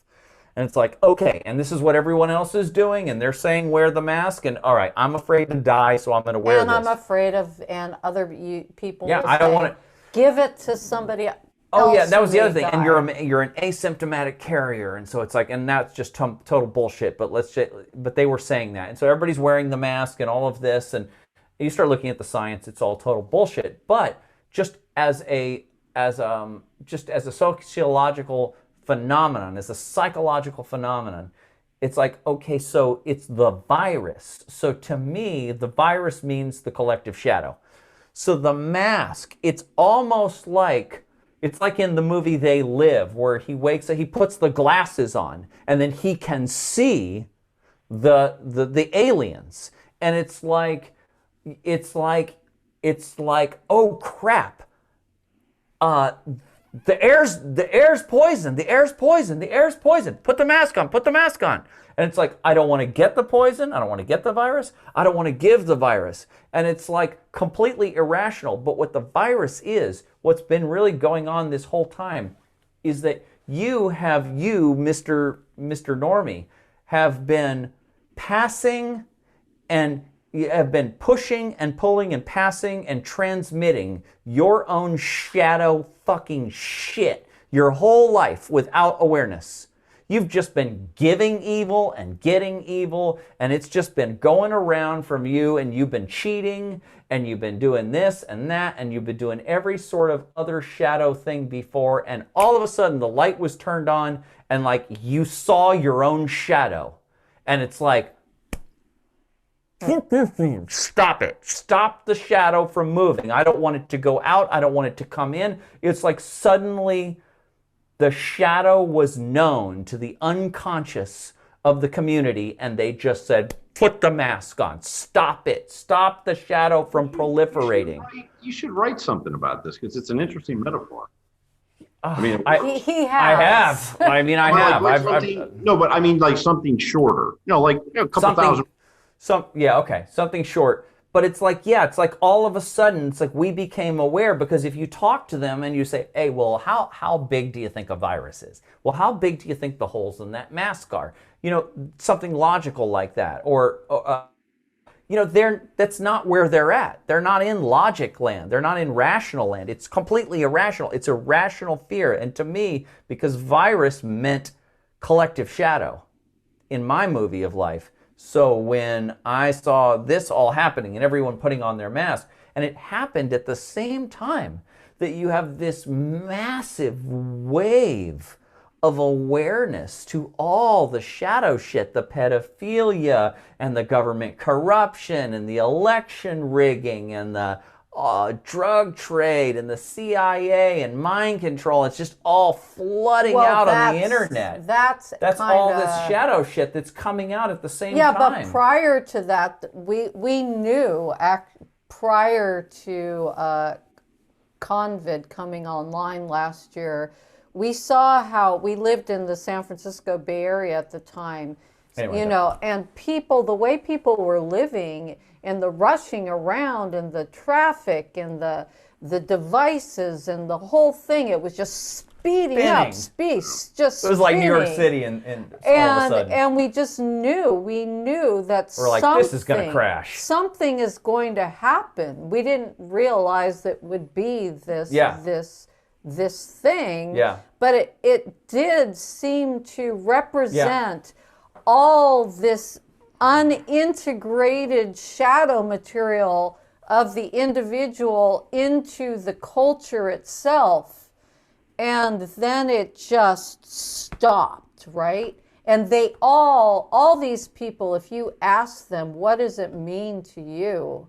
You hear things like, well, I don't have to talk to anybody anymore. Oh, yeah. That was one of the people, a lot of people actually said, I'm kind of nice. I don't have to really talk to people. Yeah, that one is super interesting about not having to communicate. A friend of mine who's an artist is the first thing he said. He said, it's kind of nice. You know, I don't have to fuck with everybody else's shit. I can just be on Zoom. I can do all my thing. I can do my own thing. Don't talk to me. I won't talk to you. It's kind of a New York thing, too. He's also a New Yorker. You know, don't talk to me. I won't talk to you. You know, just fuck off. We got our own thing. And just, you know, it's that kind of antisocial side of things. But then other people, you know, but with younger people, that's the most shocking to me is to see how much they have been brought up not to be curious and not to question authority, right? When we were brought up, it was always about, you always were questioning I mean, things. Can't you imagine, Robert, like we're all Gen X, can't you imagine if this happened to you in the 80s or early 90s? I mean, that we would just be like, fuck you in your mask. You know, it would be like being rebellious would be the thing to do. Are you familiar with that whole generational theory thing of the fourth turning? Yeah. Mm-hmm. I was listening to him talk about the great generation. And because the Gen Zs are the equivalent, actually the millennials would be the equivalent of the great generation. Oh, the ones that fought in World War II? Exactly. My father was born in 1922, so he was the very tail end of the great generation. Right. He had you when he was older. Right. So then you get the silent generation. Then you get the boomers. Right. Then we're the Xers. And we're supposed to be the mentors of the millennials when they deal with this crisis. Right. Okay. Yeah. And it's interesting that the great generation also had that collective thing. The New Deal, Social Security, all these kinds of people believe in the collective. While we are like totally anti. Right. It's like, what the fuck are you talking about? That's why I think for us to watch this go on, it's like, what is wrong with these? Authority? You know, it's like the CIA was saying that. I mean, not that I was some big Trump supporter, but when you've got the CIA against you, the New York Times, I mean, I know. You got to be doing something right. You know, he's got good enemies. And you know, they were like, no, he's a bad person because the CIA says, like, the CIA. If somebody's a bad person, that should make you think they're a good person, right? You know, it's just like, yeah, what happened to them? What happened to these kids? They believe fucking everything. I know. What happened to question authority? I mean, if Bill Gates and the president and a bunch of other stodgy old cheats white cheats are telling you what to believe, why wouldn't you just automatically just go like this and just get off my back? No, you're a liar. I mean, wouldn't you just automatically default to I don't trust you? That would be the automatic default. They don't do that. They have this innocent, naive thing where they trust authority. God, what did I say? Because sometimes in class I'll say crazy stuff. Okay. I think I said something about Obama. I'm like, Obama, he's such a good person, isn't he? And Trump is bad. And then I'll go, yeah. Donald, I live in Tunisia. Yeah, Trump's horrible. And I said, he calls countries shitholes and all this. I said, the only small problem with Obama, he started that war in Syria. started that war next door in Libya. Right. But you know, in Egypt, remember they had an election. He got rid of them. But I said, if you forget about those million or so people, he was a really good person. And you know how late they are to the sarcasm? Wow. They start looking at me like, "Oh, teacher." I'm like, "I'm being sarcastic. Do you get it?" And they're like, "Well, what do you mean Obama was bad?" I'm like, "Well, I mean, if you didn't get killed by him, he's good, right? Next door in Libya, no, that war that this hasn't stopped in 10 years. You know, he started that." I'm like, "Well, yeah, that's true. That's true." I'm like, think. Some guy calls your country a shithole. Fine. Some guy kills half your country. You know, who's the bad guy?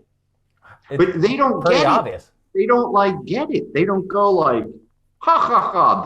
I want them to say they're both assholes. And I'm like, thank God. Okay, I've done my job. And you know, but they can't do it. They can't make that really difficult for them. Why do you think that is? Why do you think it's just schooling from the beginning, or? Yeah, it's a good question. I don't know. We read is one thing. Oh yeah, books. Right. They can't read. They don't read. They can't read 10 pages. No. So maybe because we read and they don't. I don't know, but I really don't know. They have no depth of and I think being squished between the boomers. You know, being that sort of, there was always that little tension with the boomers. Like we liked them, we idolized them in a sense. No, their music and stuff, they were so cool. But then on the other hand, we had to. There was something that kind of rubbed the wrong way, you know. So I think that tension and for some reason, the generational divide is terrible. It's horrible. They just don't seem, because don't you think we admired the boomers in a way? Like I remember we met dudes and they were like, "Oh, I saw, you know, I don't know, the Doors." I was like, oh yeah, and you saw that, you know. It was like there was a certain. They don't have any of that. Nothing. They have no curiosity at all. Nothing. Well, that was we know it all. That documentary guy was saying that only 30% of kids in the 60s rebelled and became the hippies. My parents were. Very small. They had this huge record collection and stuff. So I did actually look up to the hippie version of my parents when they were reading metaphysics and taking LSD and doing transcendental meditation and all that. That was totally rebellious and totally cutting edge. And I just, yeah, absolutely, that's badass to me. But then they kind of had to join the Matrix to raise their kids, and they kind of went like Cypher and, you know, went back into the Matrix and stuff. But so, yeah, at least for my parents, you know, a lot of parents were just squares. And, you know, they look at the boomers and they're like, oh, my parents were squares. But for those that were the outsiders, the 30%, yeah, I totally look up to them and stuff and all that, yeah. So it's a problem with these young kids, though, because we got to get them to think. Because as a teacher, you know, you're like, you want to put that spark in them just to think critically. Well, it's hey, show them some 9/11 truth movie. Get you kicked out of school, probably. That's the only thing about living in a Muslim country. They're totally into the conspiracy. They're totally conspiracy open. Oh, I showed them that video of, you know, the one with Building 7, where the BBC woman. Oh yeah, 7's collapsed and 7 collapsed yet. Right. They love that. They're like, yeah, that's awesome. But did they get the next level where, I mean, do they think Bin Laden did it? Oh my God! In Tunisia, in Muslim countries, they all think it was the CIA. 9/11. Okay. They don't believe any of that stuff. Oh, okay. They know he was working for them and all that, right? So yeah, those conspiracies they love. Yeah, that's right up there. Okay. Now they haven't gotten to the level of the virus yet because they're in the middle of it. They weren't alive during 9/11, or they were just little kids or whatever. So it's easier. Yeah, they were. Yeah, they don't remember that. In Tunisia, the virus, it's kind of funny. You get in a taxi and you both have to, you know, wear a mask, right? So I wear my mask, and usually the taxi driver has it down, and then I go, do I need it? I'd say about 80% of them just go, fuck the coronavirus, and then it's no. But then occasionally, and look, I respect the guy. It's his taxi. If he wants to wear a mask. Oh, of course. Oh, of course. Oh, I mean, yeah, absolutely. It's his shift, you know. So, but generally, They don't believe any of this stuff. They yeah, they're pretty open that way. So if the globalists don't, if they were to be like, okay, we had our jollies, we collapsed the middle class in America and Europe, and now let's move on, let's give them a little rest, then yeah, it would just evaporate. But it doesn't look like they're going to give us a rest. It's like after 9/11, they're like, okay, we need to trick these people into this bullshit story so that we can get the Congress to let us go to the Middle East and do what we want to do over there. And we also set up the surveillance state. Yeah, we need to set that up internally, and then we need to get over there. And so they're like, okay. And so then they kind of, they weren't rounding up Americans for the most part, and pretty much let us do our own thing after we sort of let them do what they wanted to do. Then it kind of went on. But this time, it's like, okay, they ran this op on us, and it looks like they're really, they're pushing for the vaccine, they're pushing for the passports and the COVID ID. The vaccine, the passport is one side of it. The other side of it's going to be a UBI. I'm just convinced. Oh yeah. The UBI is coming, and so that's the carrot. All right, we'll give you $2,000 a month, but you follow this. Then they're going to ban the cars. That's going to come soon. When you have self-driving cars, you can't, because you really can't have people driving with self-driving cars. So they're going to ban the cars. Then they'll move into these sort of modern communities of very small, minimalist apartments, whatnot. That will be on one side, but the other side, you'll get your good weed, you'll get your massive weed, you'll have all your Facebook and your porn and your video games. Oh, right. You get your UBI and just kind of follow the lead. And can we fight that? Yeah, I don't know. I don't know. I mean, that's most people are going to sign up for that. So let's say the general blob of civilization is like, okay, we'll go in that direction. But my prediction is that they won't get their different things online in the time that they want. It'll be slower than they want. All the different things will be slower. Much slower. And so while that's kind of being kind of dragged, then you're going to have more and more people pulling off of the mainstream into the cutting edge, into the red pill community, and more people, throwing, rocks back in there at them. And it's kind of like, okay, in the old days, it's like, they could pull these ops and people would just look at the politicians at that level of things. Now where it's like, we know where the Rothschilds live now. It's like, if it really gets bad. Very ideologically, we are so marginalized. It's not even funny. I got into an argument the last couple of days with somebody on Reddit, and I was very good about it. I just wanted to kind of suck their brains. Are you familiar with modern monetary theory, MMT? No. I put it in the film I heard you talk about it. Yeah, I must have seen it in the film. I mean, is it what, like Keynesianism 2.0 or something? Kind of, but it disconnects money from anything physical. Right. So it was very interesting. And this is what is going to fund the UBI and all this kind of thing. And it was very interesting with someone, and I could tell this person was pretty well connected at a high level in MMT. They denied the fact that money had any real value in the sense of as work. Money is simply an accounting tool. Very interesting. So I asked. It's an accounting tool, but it does stand for your labor or value added to resources. And they deny that. Because what do you mean? You can't deny that. That's what it's for. I agree with you, blah, blah, blah. But just tell me, a silver coin, is that really not money? And the answer was no. Oh. Commodity. It's very interesting. So even real money, what they're going to try and do is remove that idea of a silver coin is worth, the work that it took to get it. No. That's not money. That's just copper. It's just silver.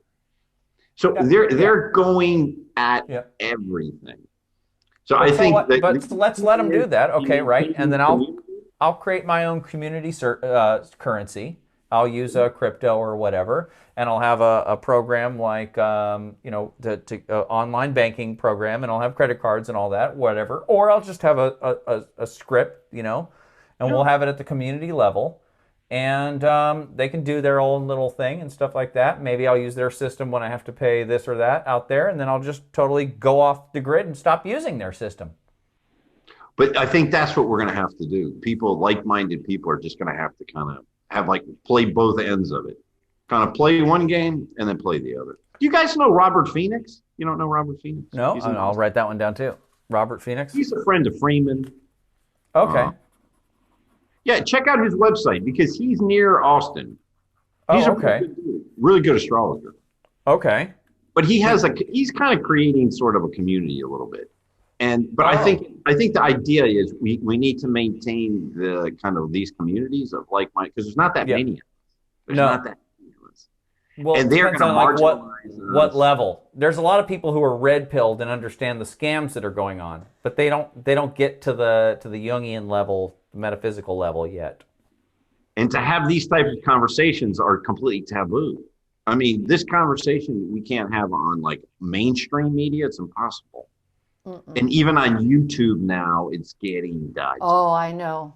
Yeah, like I said, our video got I don't think like what we talked about today will be deplatformed. I mean, there's some people that are really like Tim Pool. Do you know who Tim Pool is? Yeah, sure. He pretty much slams. I don't know how he's staying even monetized at this point. He's still monetized. He's still monetized. He's still monetized. There's people that are like, right on the edge of it that are I'm not sure.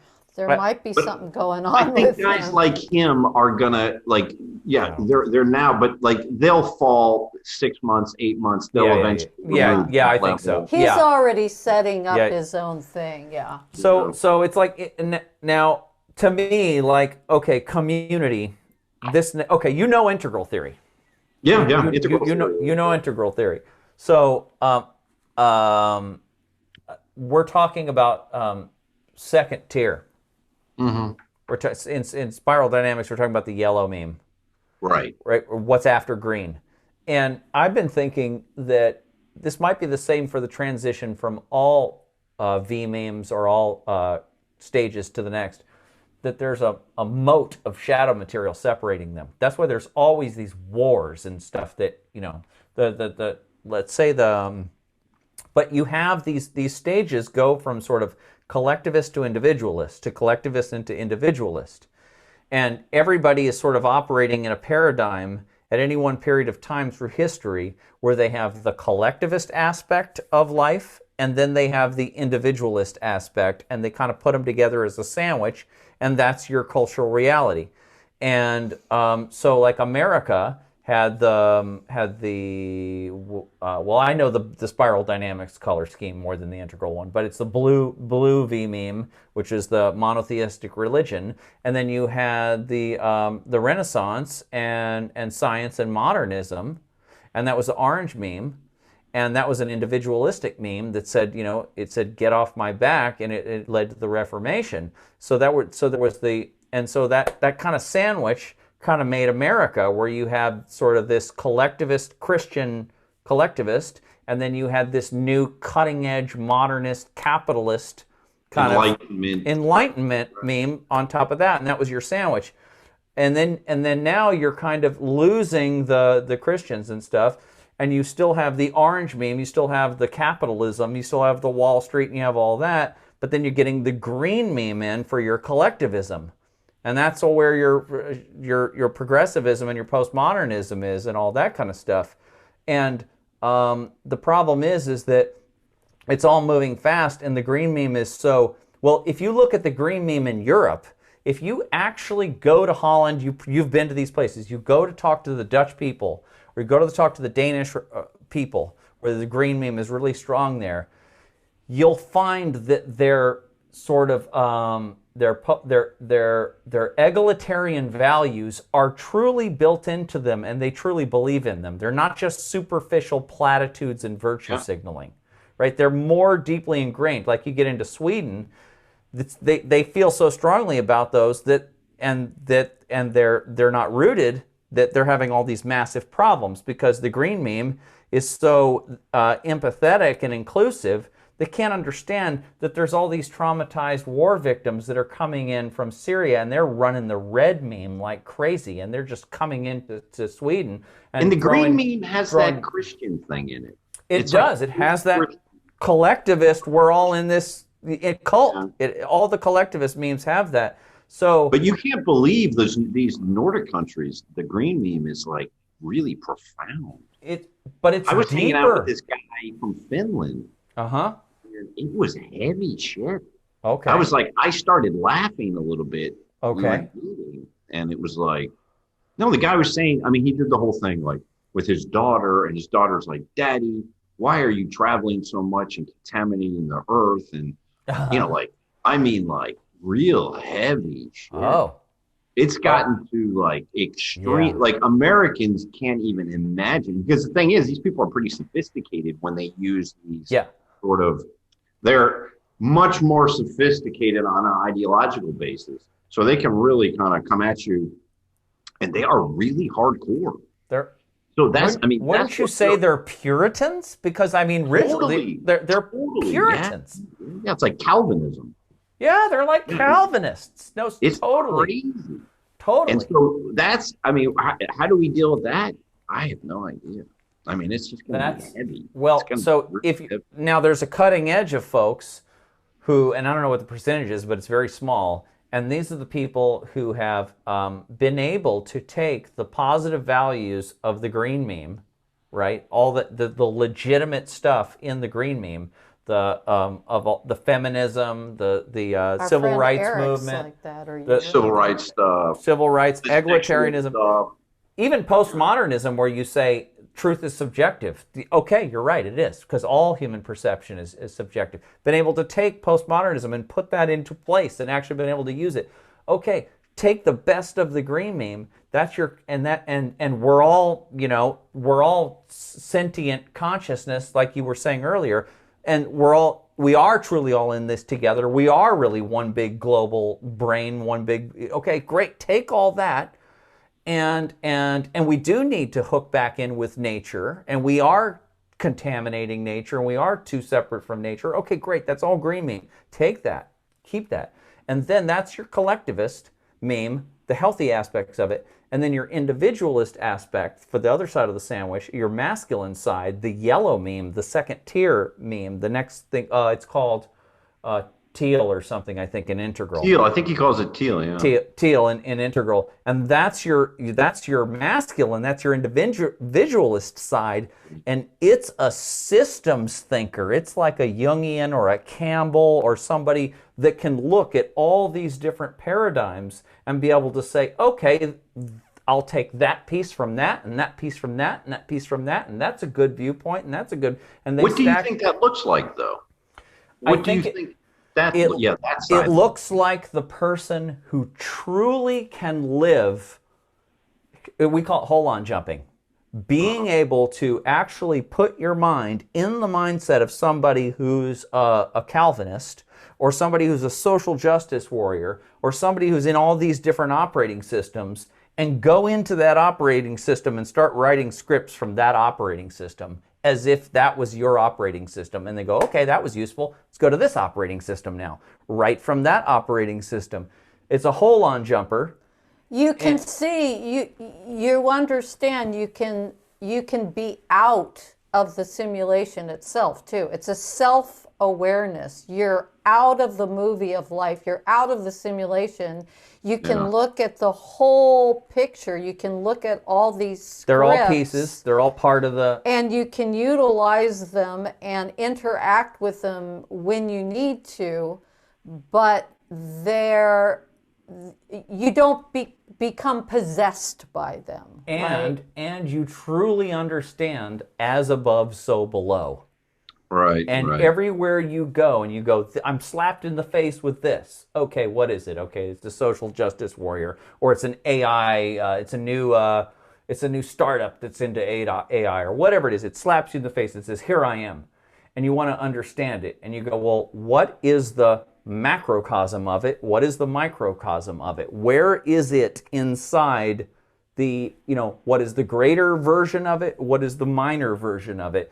as above, so below. See it in context, because like, okay, a band comes to you and say, hey bro, this is our style and we sound like this. So your question is, okay, what movement are you in? What genre is this?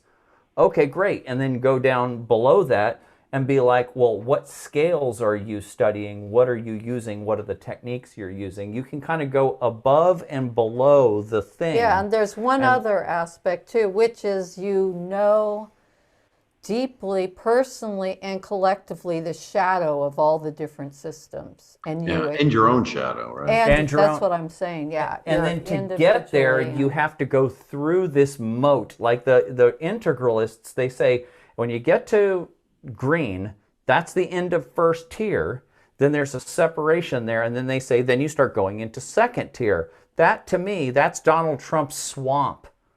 That's the swamp, which is just a metaphor for the collective shadow, for all the parasitism, for all the narcissism, for all the self-serving, for all the psychopathy, for all of the aggression and rage and control freaking disguised as humanitarian values and all that crap. That's the shadow moat that you have to get through to get to second tier.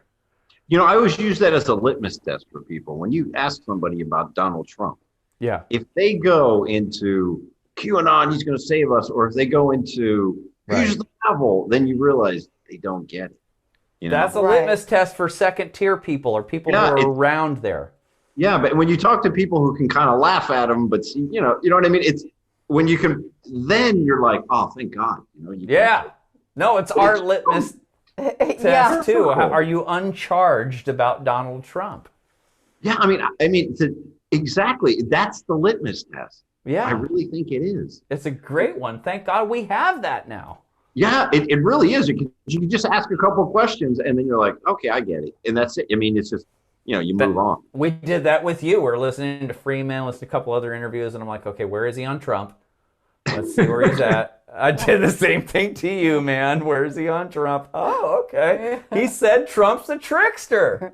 That means he knows. He's not, you had a meta understanding. Exactly. Not to see that is, yeah. But what I wanted to ask you is, where do you see this? Let's just call it yellow. What color would this be? Teal, integral. They call it integral, second tier. Integral, they call it teal, right? Yeah, they call the color is teal. The stage is called integral.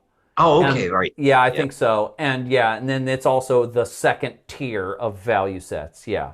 But how are we going to create some kind of, because I think we need something that integral theory didn't quite reach.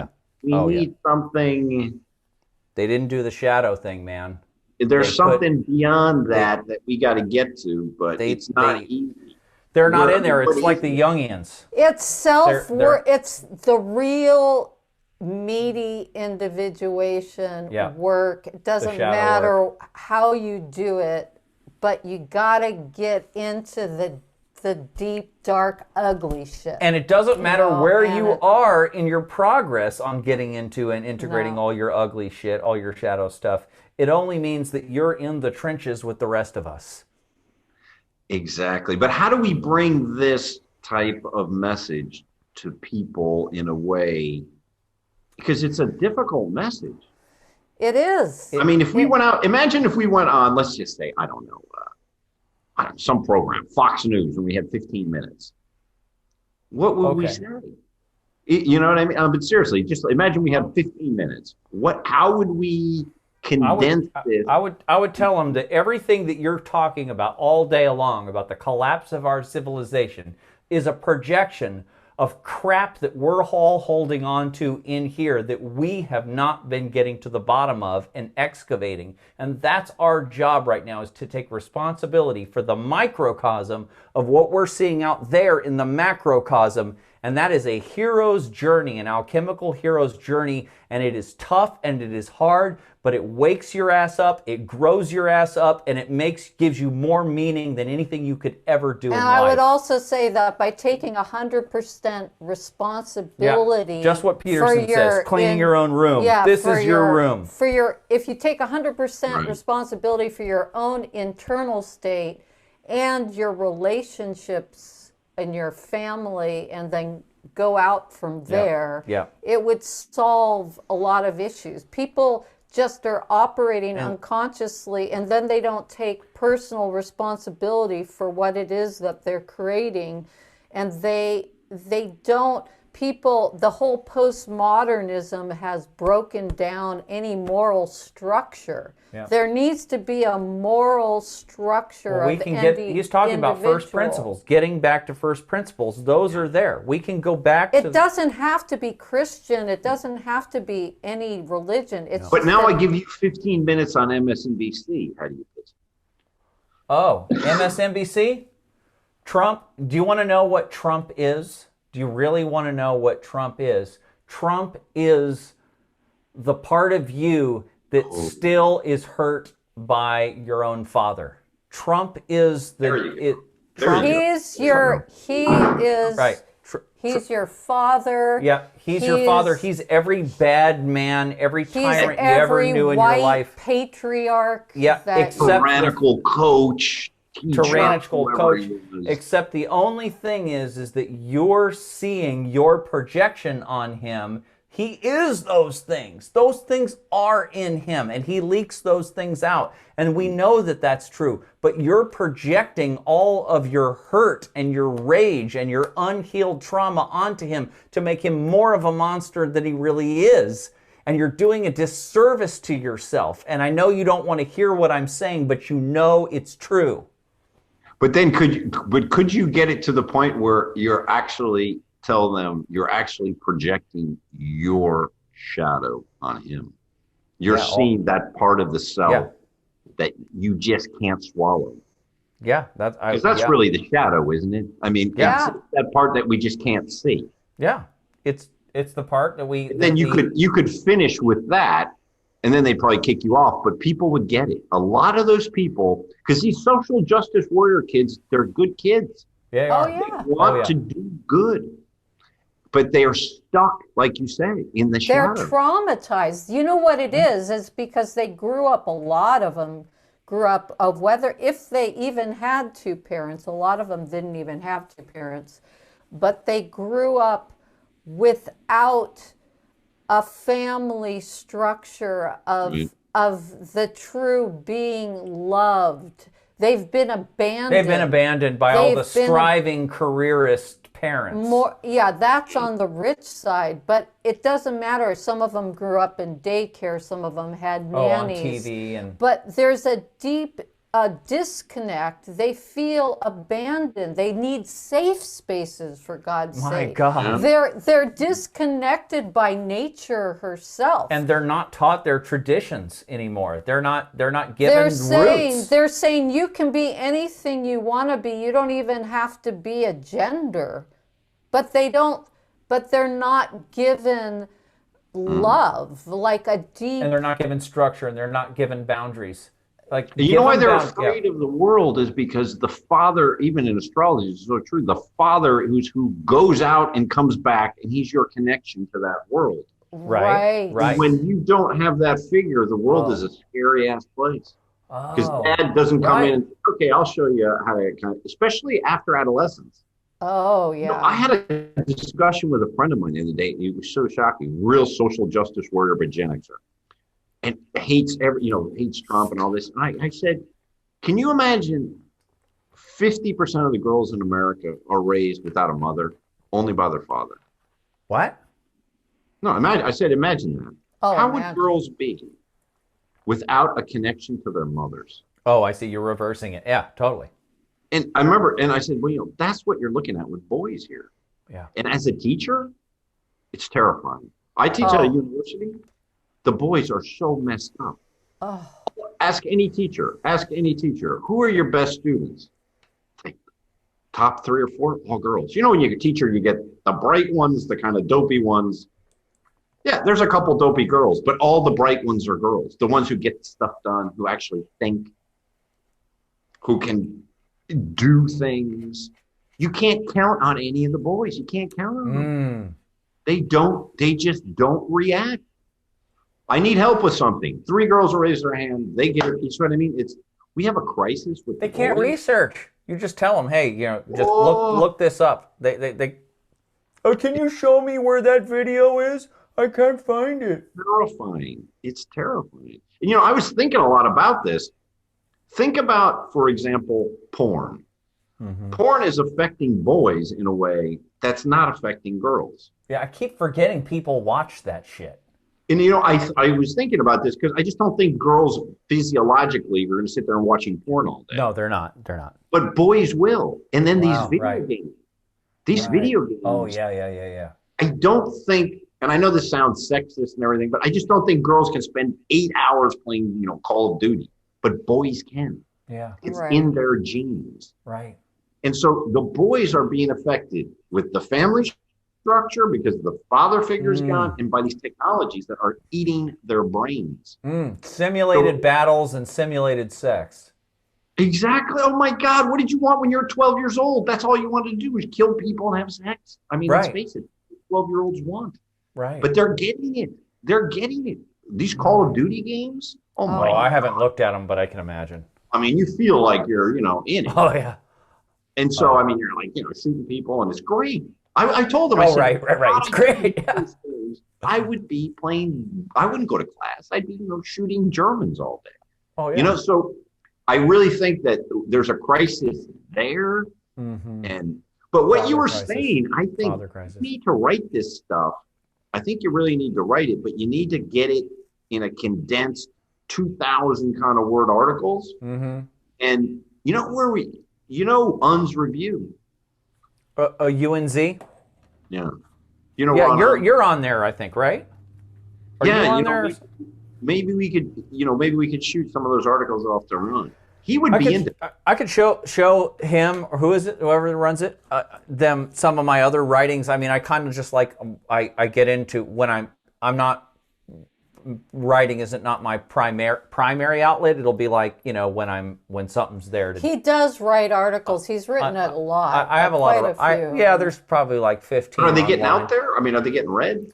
Well, like there was one that I wrote for. Do you know Robert L. Moore?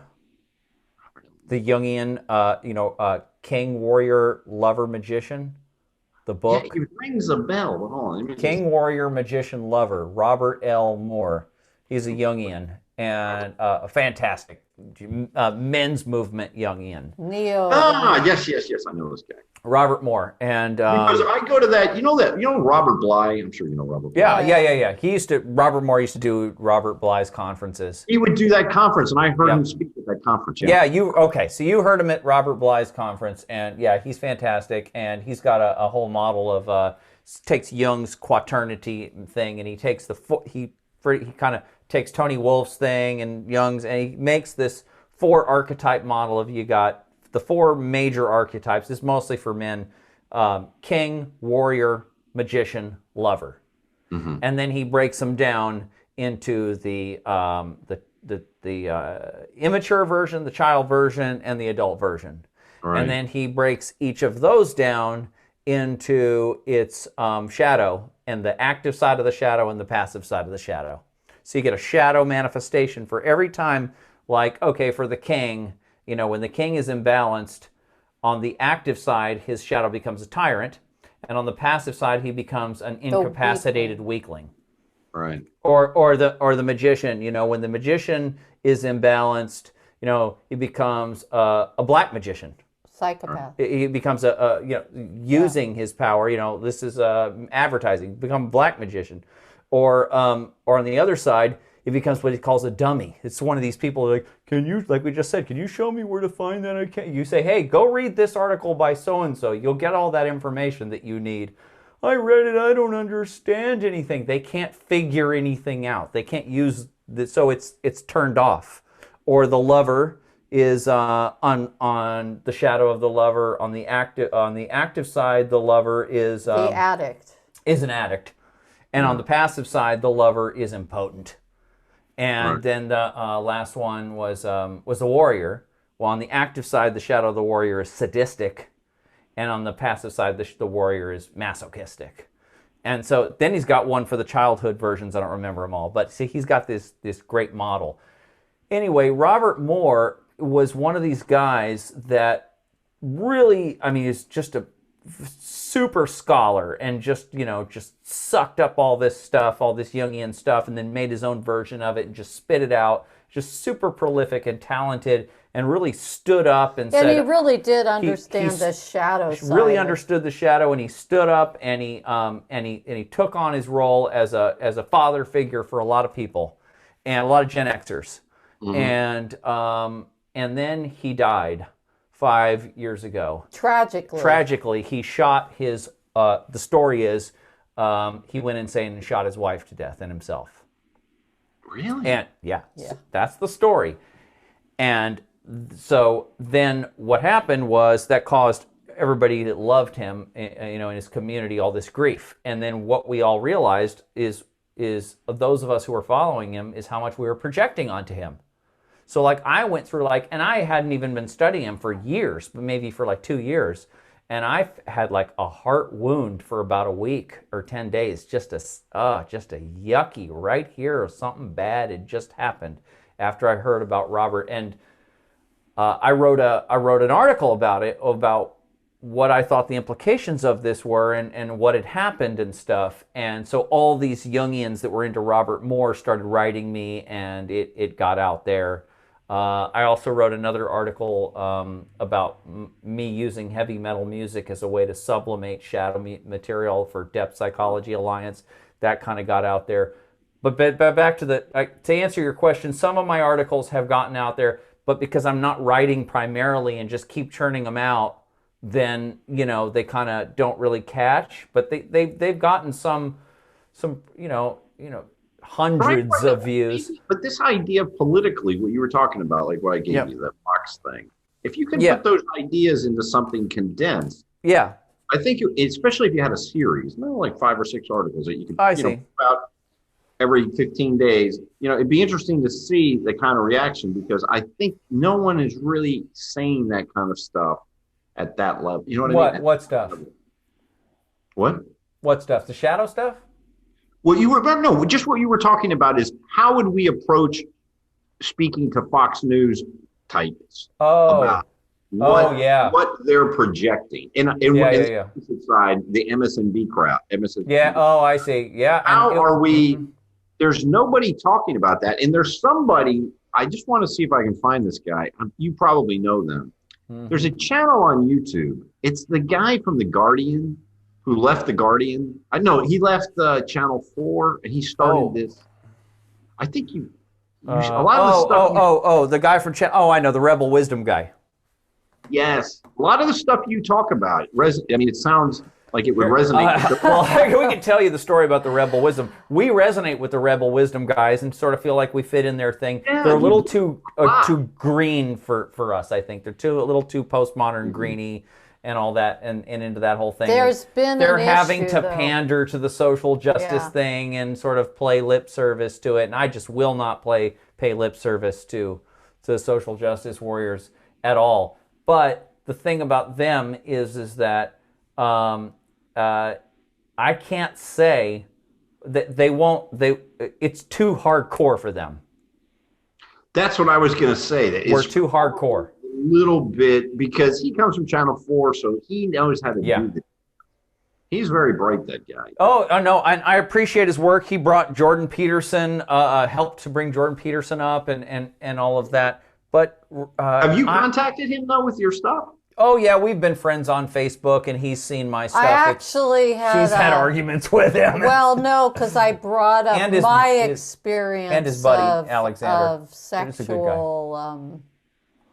I was talking about sex trafficking and my own experience of being in the sex industry when I was younger, and the edges of it or whatever. Well, but he I was trying to talk about this woman who was who's incredible teacher, yoga teacher, and who was in the Belgian sex traffic ring. Oh, she was on Skeptico, wasn't she? Yeah, Annika. Yeah. Oh, yeah. No, Skeptico was that Annika? She was on Annika. Yeah, Annika was on there. But yeah, but anyway, so but he this was just on a Facebook group. Really reacted violently with just something I posted from somebody who had made a documentary and was really like, you shouldn't put this stuff up, and it might be, be really careful, and it's fake, and we're kind of too hardcore for them. But you know what? You asked earlier though, Robert, about like what do we do or whatever, and I kind of feel like it's like, okay, so we're in this category. You're in this category that puts you in the category of Peterson, of Joseph Campbell, of these people who have this higher, deeper view of what's going on, and the Jungians, who are the other ones who know this stuff, are not standing up. No, they're not standing up, and so you have to. I have to. Those of us who are able to speak this higher level language and put these pieces together, we are the second tier people. We are. The people that call themselves integralists and all that, they're not second tier, they're green people. Ken Wilber's a second tier person, but most of these people are not. But we are. Wilber has really, I kind of gained some respect for him because he said some stuff recently that I And, but you're right about the Jungians. The Jungians have got no balls. They are so embedded in the system. It's like, I was talking to a woman who was a pretty high-level Jungian. She really loved the film. The Jungians loved this film. I bet. Yeah. They loved it. Yeah. It's so funny that tarot people hated it. Really?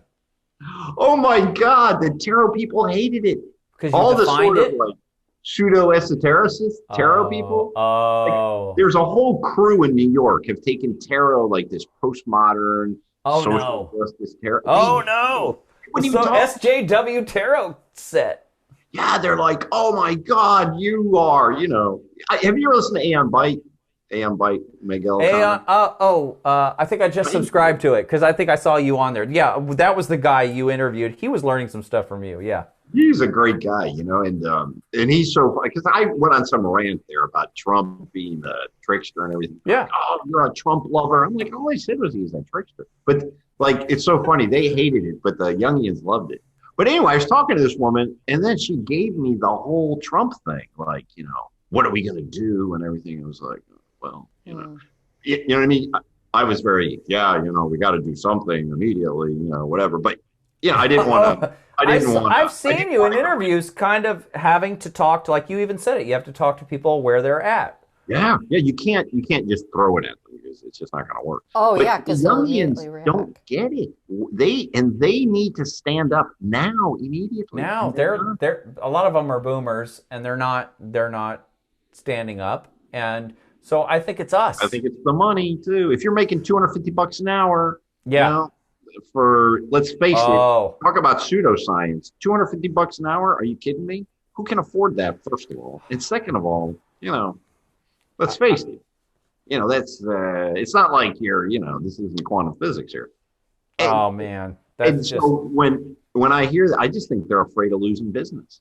That is what it. Just like all the people in the medical industry, that all the common stuff that you can see through, all the virus scam with the masks or the PCR testing. But why aren't they saying, hey, everybody, we've been telling you, we've been setting the PCR machine to 40. Of course it's going off positive all over the place.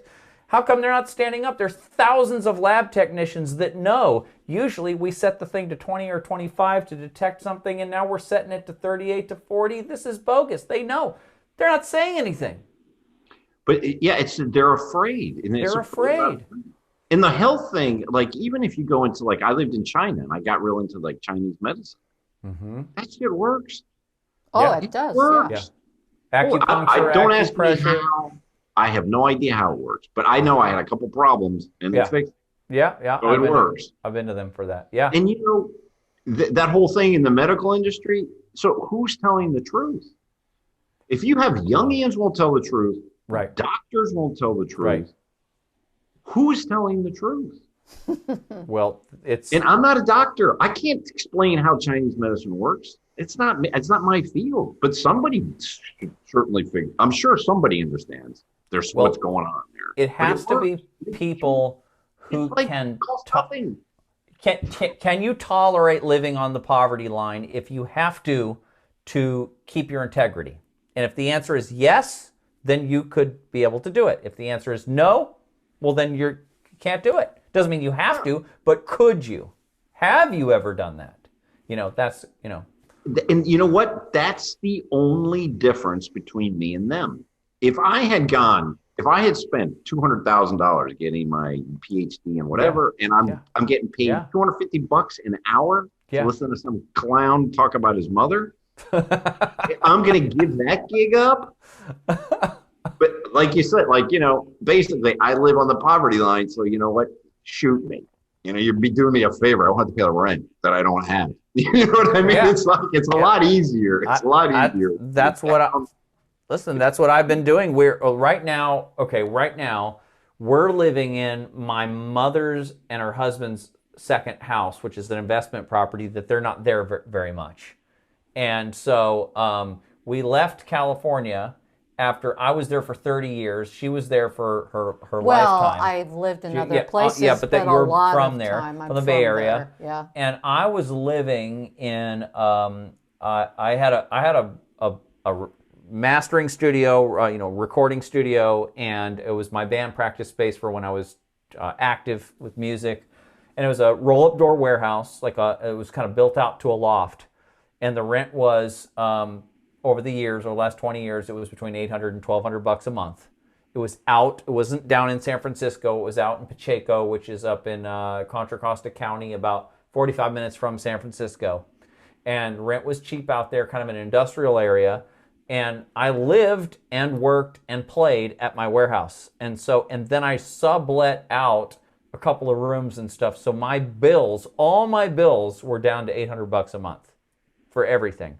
And then I was able to make a living as an audio engineer with this tiny overhead. And then, there were periods where I got into debt. There was also a period where I made a lot of money growing weed. Cool. I did that for a while, and that was it was a moment, and at the sort of semi-commercial level, and before it was legal, and and then traveled around with it and did stuff with it, and it was a good experience and stuff, and then gave it up when I realized I'm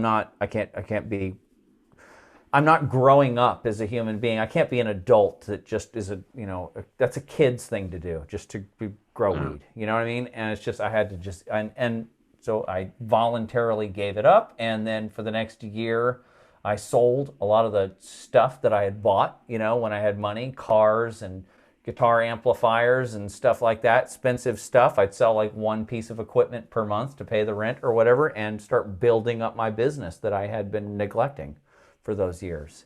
And but I've lived on the on the fringes, on the edge, consciously, purposely, so that I could do inner work, so that I could study all the one I wanted to study, so I could be an alchemist, and be an artist. I think that's the issue, though. You've got to have it's not easy living on the fringes. That's where I live. But you're a month away from, catastrophe. Oh, yeah. But that also makes life more. Oh, yeah. It's it's real. It's real. It's not fantasy. No. But when you're so, that's why it's so difficult. It's so difficult to live on that edge. But it's the only place to live, I think. You're not living otherwise. It's really tough, to be honest, and be in the system. It's really difficult. Did you know about Kary Mullis, the guy that invented the PCR test? The guy who I don't know if you know this subject very much, but there's one of the ways they're figuring out who's got the COVID is they run your sample through a machine that they call polymerase chain reaction. Oh, you mean the PCR test? Oh, yeah. My wife's a bacteriologist. She's been using PCR for years. I've you totally know what it is then. COVID. That's what she always says. She goes, she's kind of low key, but she's like, we would have to clean that lab really well. Yeah. 30 cycles. I don't know if they're able to, She's got it because there was contamination and then but there's this guy named Kary Mullis. He's a badass. I like him. He's a total outsider. He's a geek. He's an autodidact. He's like us. He's an artist, alchemist kind of. No, I wouldn't say he's an alchemist. He's an autodidact. He's an autodidact. He's a surfer. He's an outsider. And but he was a genius, and he was working in biomedical field in the 80s. It's in the beginning when there was a lot of, when an invention could get you very rich, and he invented the PCR technology. Oh, he invented it. He's the inventor of it. He said that it's never been made as a diagnostic tool. He said over and over again, and he used to slam Anthony Fauci himself back in the 90s over Fauci trying to use the PCR machine to detect HIV and to tell you if you had AIDS or not or whatever. He said, this is completely bogus. This is not what it's for. It's a manufacturing technique. It allows you to blow something up from something so small that you couldn't see it. It replicates the strand, the molecule that you want replicated. It replicates it so there's enough for the machine to see so that you could say that is there, but it doesn't tell you anything about it. It's like I could go put a swab up everybody's nose, load the PCR with a primer for malaria, for 6 different coronaviruses, for every kind of swine flu, everything. I could just load it up, and I could find all kinds of stuff. I could find tuberculosis in your nose. I could find everything in your nose because you're just smelling it. It's just lodged in there. Or I could go get some of your lung fluid, and I could find all kinds of deadly diseases in your lungs. But they're not doing anything because your immune system's beating them back. And it's always like that. So to say that we blew up this sample and found a piece of a strand of a coronavirus, of this particular coronavirus that's been blowing around, it'd be like saying, I found the pollen of a dandelion in your nose. Therefore, you are allergic to dandelion pollen. It's like, did you see Musk's tweet? That was so funny when he did, what is it, 4 PCR tests, 2 positive, 2 negative? Right. That was so funny. They almost crucified him for that. What I really want him to do, and I guess he just can't, and this is where it's like so these people are trapped, these Matrix people, because I want him to just say, hey, look, here's how the whole scam's being run. We figured it out. Here's my report. Here's how the whole scam's being run. I'm not doing any of this shit at any of my factories. This is complete scam. Sue me if you want to. That's what he should do. Yeah, I mean that was absolutely amazing. But yeah, we've got to figure out some way to create something because it's Well, here's the thing. So we and I'm really glad that we're talking and we're on the same page because you said this, when you really figure it out, you really get humble and you realize you ain't changing the world, you said. Yeah. You're not changing shit. And that is true. But at the same time, you can change the world. Both are true. Mm-hmm. And it's like look at who you are and what the art that's coming out of you and the wisdom and the gnosis that's coming out of you naturally, what you naturally create. You create these movies, you create these writings, you create all of this speech that points people to the to the numinous and to the gnosis and to the real shit. That's what you're doing. You're doing it with your students every day. And yeah, you're doing this. And so you are actually, that's your field. Some people are coal miners, some people are computer programmers, and that's your field. And you are pointing people back to God. You're pointing them back to the real meaning of religion, to spirituality, and by your own life, by you being willing to live on the edge, you're giving permission to other people to do that. So that's the field you're in. That's where you can make a difference. That's the field I'm in. That's the field she's in. And there's a handful of us that are in this field. And I feel like it's time for us, because the Jungians aren't doing it, to stand up and say, this is a really important, meaningful path. And this path, this is where you find the actual gold that provides the real sustenance to a culture. It comes from the investigations that you and I and all of us it comes from these kinds of investigations. The people that will go into these domains. We're the one that pulls out the alchemical gold. We put it into our art and we give it to the world. And then everybody takes a little bit of that and goes, yeah, that's it. That's the stuff. And that's us. We're spelunkers for this Grail material. We're for the Philosopher's Stone. We're the alchemists. And so alchemists are different in different places at different times in different societies and stuff. And we're maybe all trying to figure out, where do alchemists belong in postmodern America or whatever? Or postmodern world. And we're trying to figure out where they belong and what do they do in today's times. Maybe they're not really hiding and they're not really hermits anymore. Maybe they're more like, maybe they're more vocal and they're more taking a stand and all of that. And it's like, and all these young people that you're talking about that are just they're jellyfish and they don't know what to do.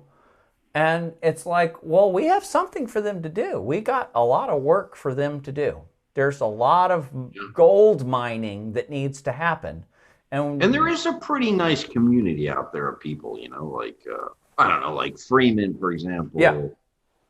You should hook up with Robert Phoenix. I wrote him. I'm going to look him up. I never heard of him before. Got a YouTube channel. Miguel, THC, those guys over there. Who's Miguel?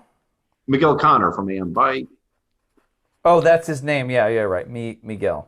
There's the boys at Grammarica. Those guys are fun as hell. Grammarica.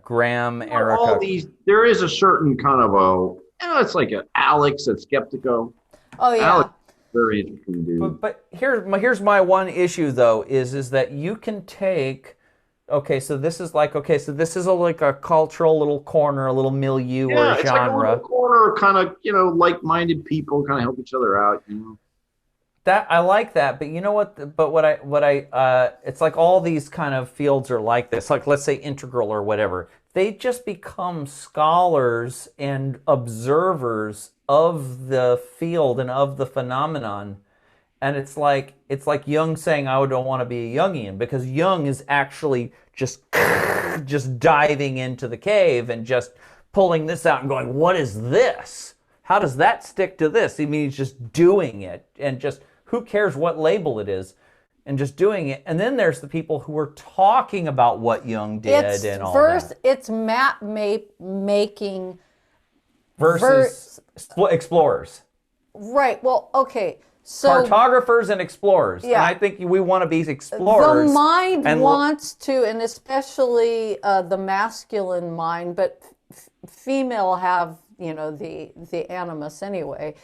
It loves to make maps, but what all these great alchemists were doing is they were doing it, and they would always say, don't follow the map, don't follow the map. The map's not the territory. Just do the work. Right. And this is where it gets trapped, because the work's so hard. It's easier to just talk about esoterica. Chop wood, carry water, repeat. Yeah. Right.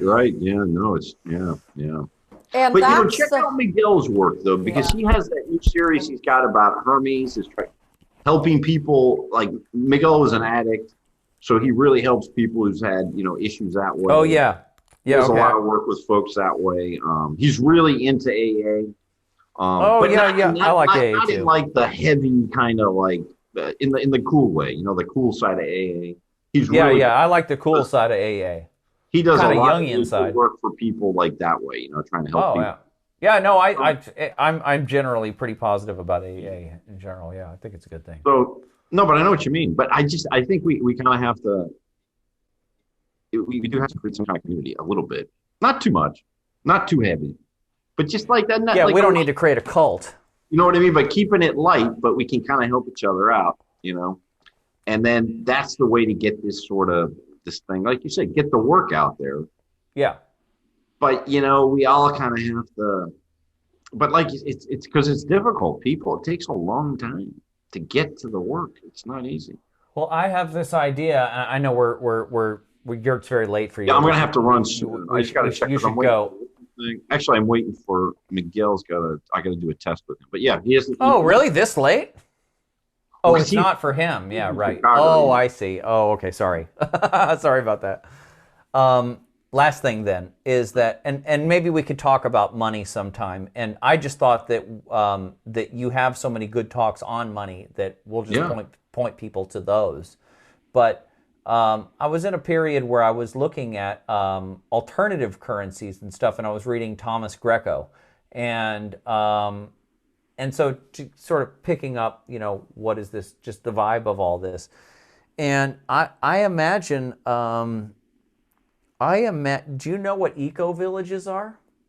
No, not really. They're intentional communities. They're kind of like the new version of communes or whatever, the back to the land kind of communes of the 60s and stuff. There's some nice ones in Europe. There's some very nice ones. It's where people get together on common values, and maybe they could range from 15 people to several hundred to several thousand, and people get together under common values, and they're basically just kind of a lot of them are there's a lot of farming and crafts work and stuff like that, and a lot of the people that are in eco villages sell their crafts and stuff into the matrix and stuff. Some of them use alternative currencies within themselves. Some of them are religious, like there's probably Sufi ones, but a lot of them are not. There's Findhorn in Scotland is a famous one. And I've heard of that. You've heard of Findhorn, and I think they might have a currency. I'm not sure. And some of them, and there's Damanhur, which is in northern Italy, which is like 1,000 or more than 1,000 people. It's probably one of the biggest ones. Yeah. And I kind of just imagine that it's like we have to basically probably start working on building intentional communities like this where we take people. So I said in that email, community buy-in for alchemists. People, artist alchemists, people who are at this level of where we're at, and then we just live our lives, the way we do, and how you live with housing and all that can be. Sometimes people sometimes people build, traditional houses on property. Sometimes they build alternative, kind of like adobe houses or other kinds of houses out of alternative materials. And it's kind of like what all the communists should be doing. They keep telling everybody we need communism, and I'm like, okay, buy a plot of land and make a communist community and show us how it works. And then if it works good, then we'll check it out. And of course, they never do that. But so it's kind of like putting your money where your mouth is, and getting people together and buying a piece of property collectively and living according to these values and trying out different systems of government, trying out different... I've actually kind of thought about that a little bit. Money. Yeah, go ahead. Yeah, that to me... one thing I had an idea of a way to fund it would be to create a really, good astrology school. So people could, for example, learn astrology. There you go.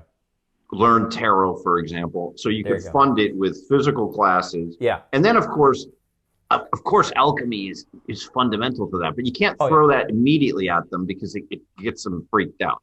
But once they get the basic esoteric understanding, then you can evolve it into, and you can have little conferences like that, and people love That's kind of what they do that. That's actually what these eco-villages do. A lot of them, besides selling their crafts or whatever, is they do workshops. They do they bring people in to work at the community and to learn how the whole operation works, and people stay for a month or whatever, work on the land. The community gets free labor out of it, and then they teach these tourists how it's being done. They also do workshops of various kinds. A lot of it is permaculture and like gardening type stuff, or it's yoga or healing or whatever. But absolutely, and you run a school. You could have a astrology school on that property and have a schedule for it and everything, and it's on the property. And so people come in to go to your school. They can stay there on the property. They see how the greater community is working.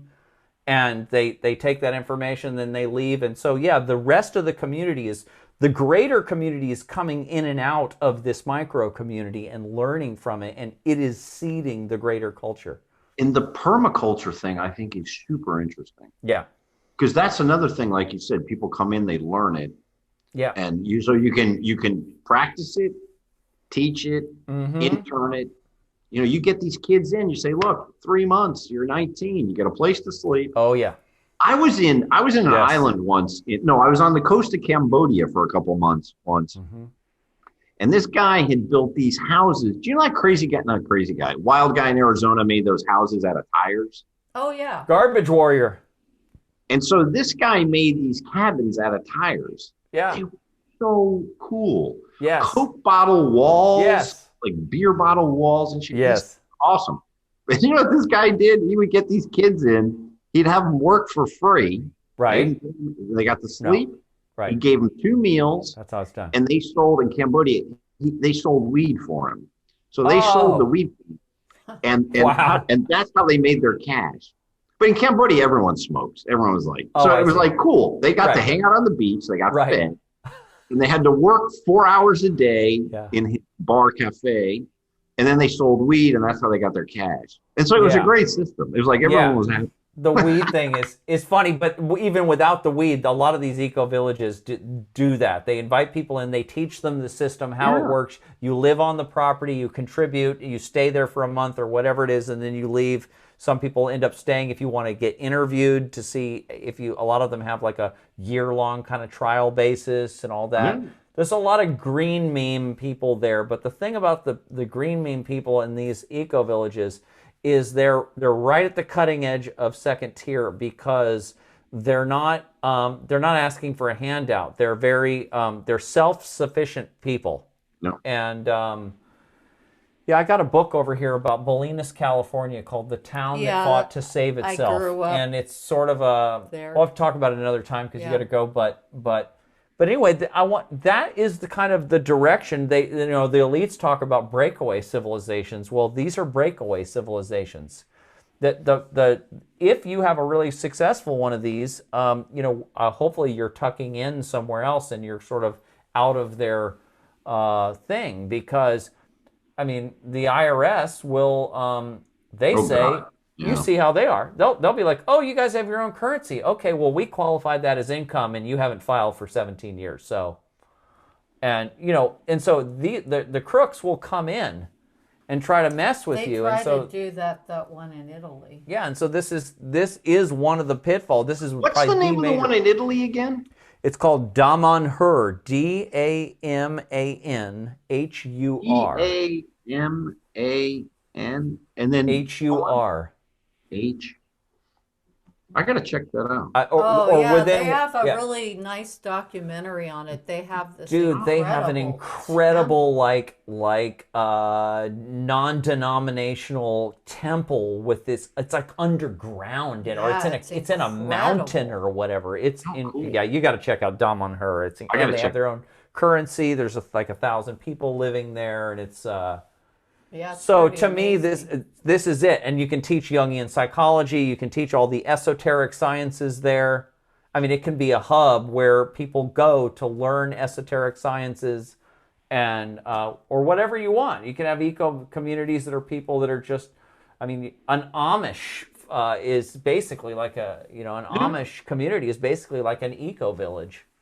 Except they don't really other people. Yeah, I guess so. They don't let people come and go. But anyway, that's kind of the direction I see things having to go, and people putting their money where their mouth is. And actually, this whole thing of us living online and talking to each other this way and stuff like this is one step better than just typing on Facebook.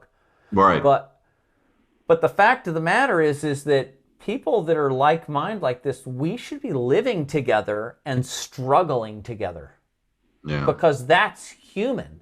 It's human for you to get mad at me because I fucked up in some way and I need to know about it, and or vice versa or whatever, or help me out when I need help. It's human for people to go through the trials and tribulations of life together. This is how kids need to be wired and stuff. And it's like, we can't just do this anymore. It's killing And us. we need people to do this. We need people with an interesting set of skills. Yes.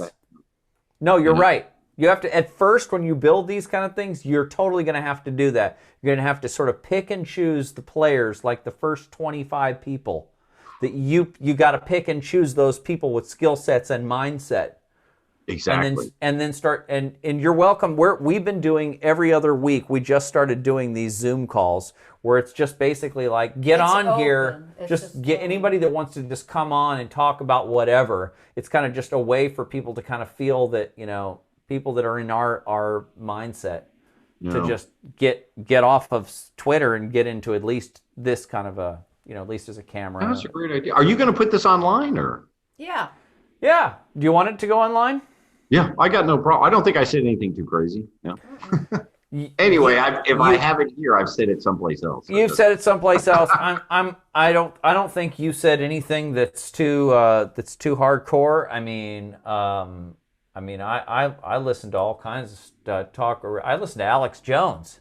Do you know who he is? Oh yeah, sure. Yeah. I listen to Alex Jones. I listen to InfoWars used to Jordan publish Peterson. Stuff. They used to publish your stuff. Oh, okay. Yeah, they're kind of they've changed their kind of MO, and there's any kind of group like that, it's its own little cult and it has its own little mindset. Anyway, I don't think it will be censored on YouTube. I don't think this will be censored on YouTube. Yeah. And but what's the channel though? Do you guys have a channel? Yeah. Our channel is called Tech Alchemy, and we started it.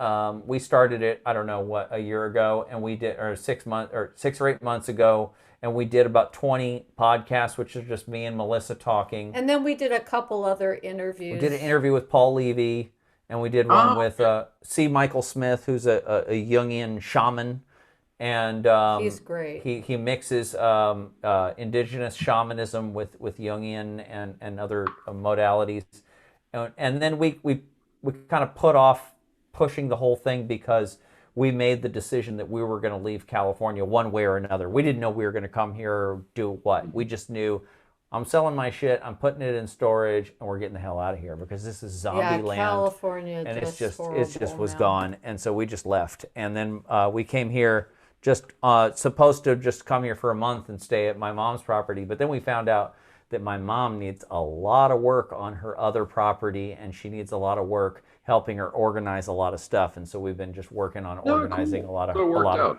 her stuff, and we're just but anyway, yeah, so thank you for the tips. Thank you for the people that you turned us on to. And if you want to talk sometime again, anytime you want, about money, that would be cool. Oh yeah, we could do something. Talk about your film, actually. More about your film, yeah. Yeah, we could talk more about Twilight of the Archons. We could talk more about consciousness too. I would like more about money, and because I'm involved, I really want to get to the bottom of this idea in MMT that money has no intrinsic value at all. That is an account, and it's an important concept because no one's going to come out and say it, but that's what they're thinking. So we could do other. I'd like to talk to you about that too, because I kind of I can kind of see it both ways, actually. I mean, people used to use tally sticks for money, right? They have no intrinsic value, and they did work. And people used to use shells. Sure. So I mean, you can do it that way. You can do it that way, and I'm not, and it's not entirely wrong, but it leaves out an important piece.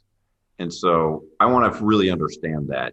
And so I'm working on that. So, but and then yeah, also the crypto and the Bitcoin and stuff, and you can tell us your opinion on that and what you think about, because this is where a lot of people are going right now. They're getting scared and they're going to gold and silver, or to they're going into the Bitcoin bubble, and it's like, or whatever. And I should have bought I really Bitcoin. think you should. I'm just in my instincts, though. I think you guys should really start a channel and promote it.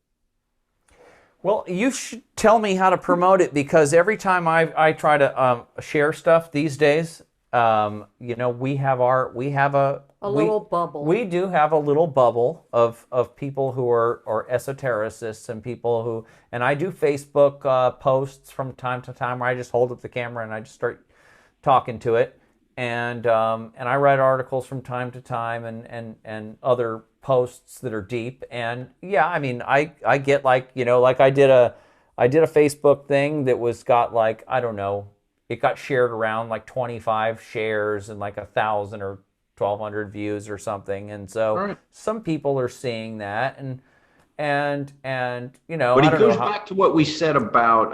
Hold on one second. Just make yeah.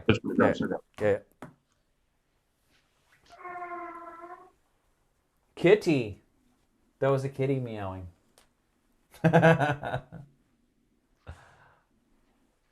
know what? Why don't you turn off the record? Okay, turn off record, and then we'll finish up. All right, let me hit stop on that. Because I don't think it's a great idea to kind of. Yeah, no, you're right. Okay, so before we end record, what is your website URL? Thecactusland.com. Thecactusland.com. Okay, beautiful. If they want to watch Twilight of the Archons, the latest film, or the 21 Faces of God, just go to YouTube and just put my name, Robert Bonomo, into YouTube. Yeah. I'm also going to put in the description on this, when I do put it on YouTube, I'll put the link to the full length 21 Faces of God and the Twilight of the Archons. I'll put links to both of those in the description, so people will have that too. Awesome. Okay, cool. I'm going to stop now.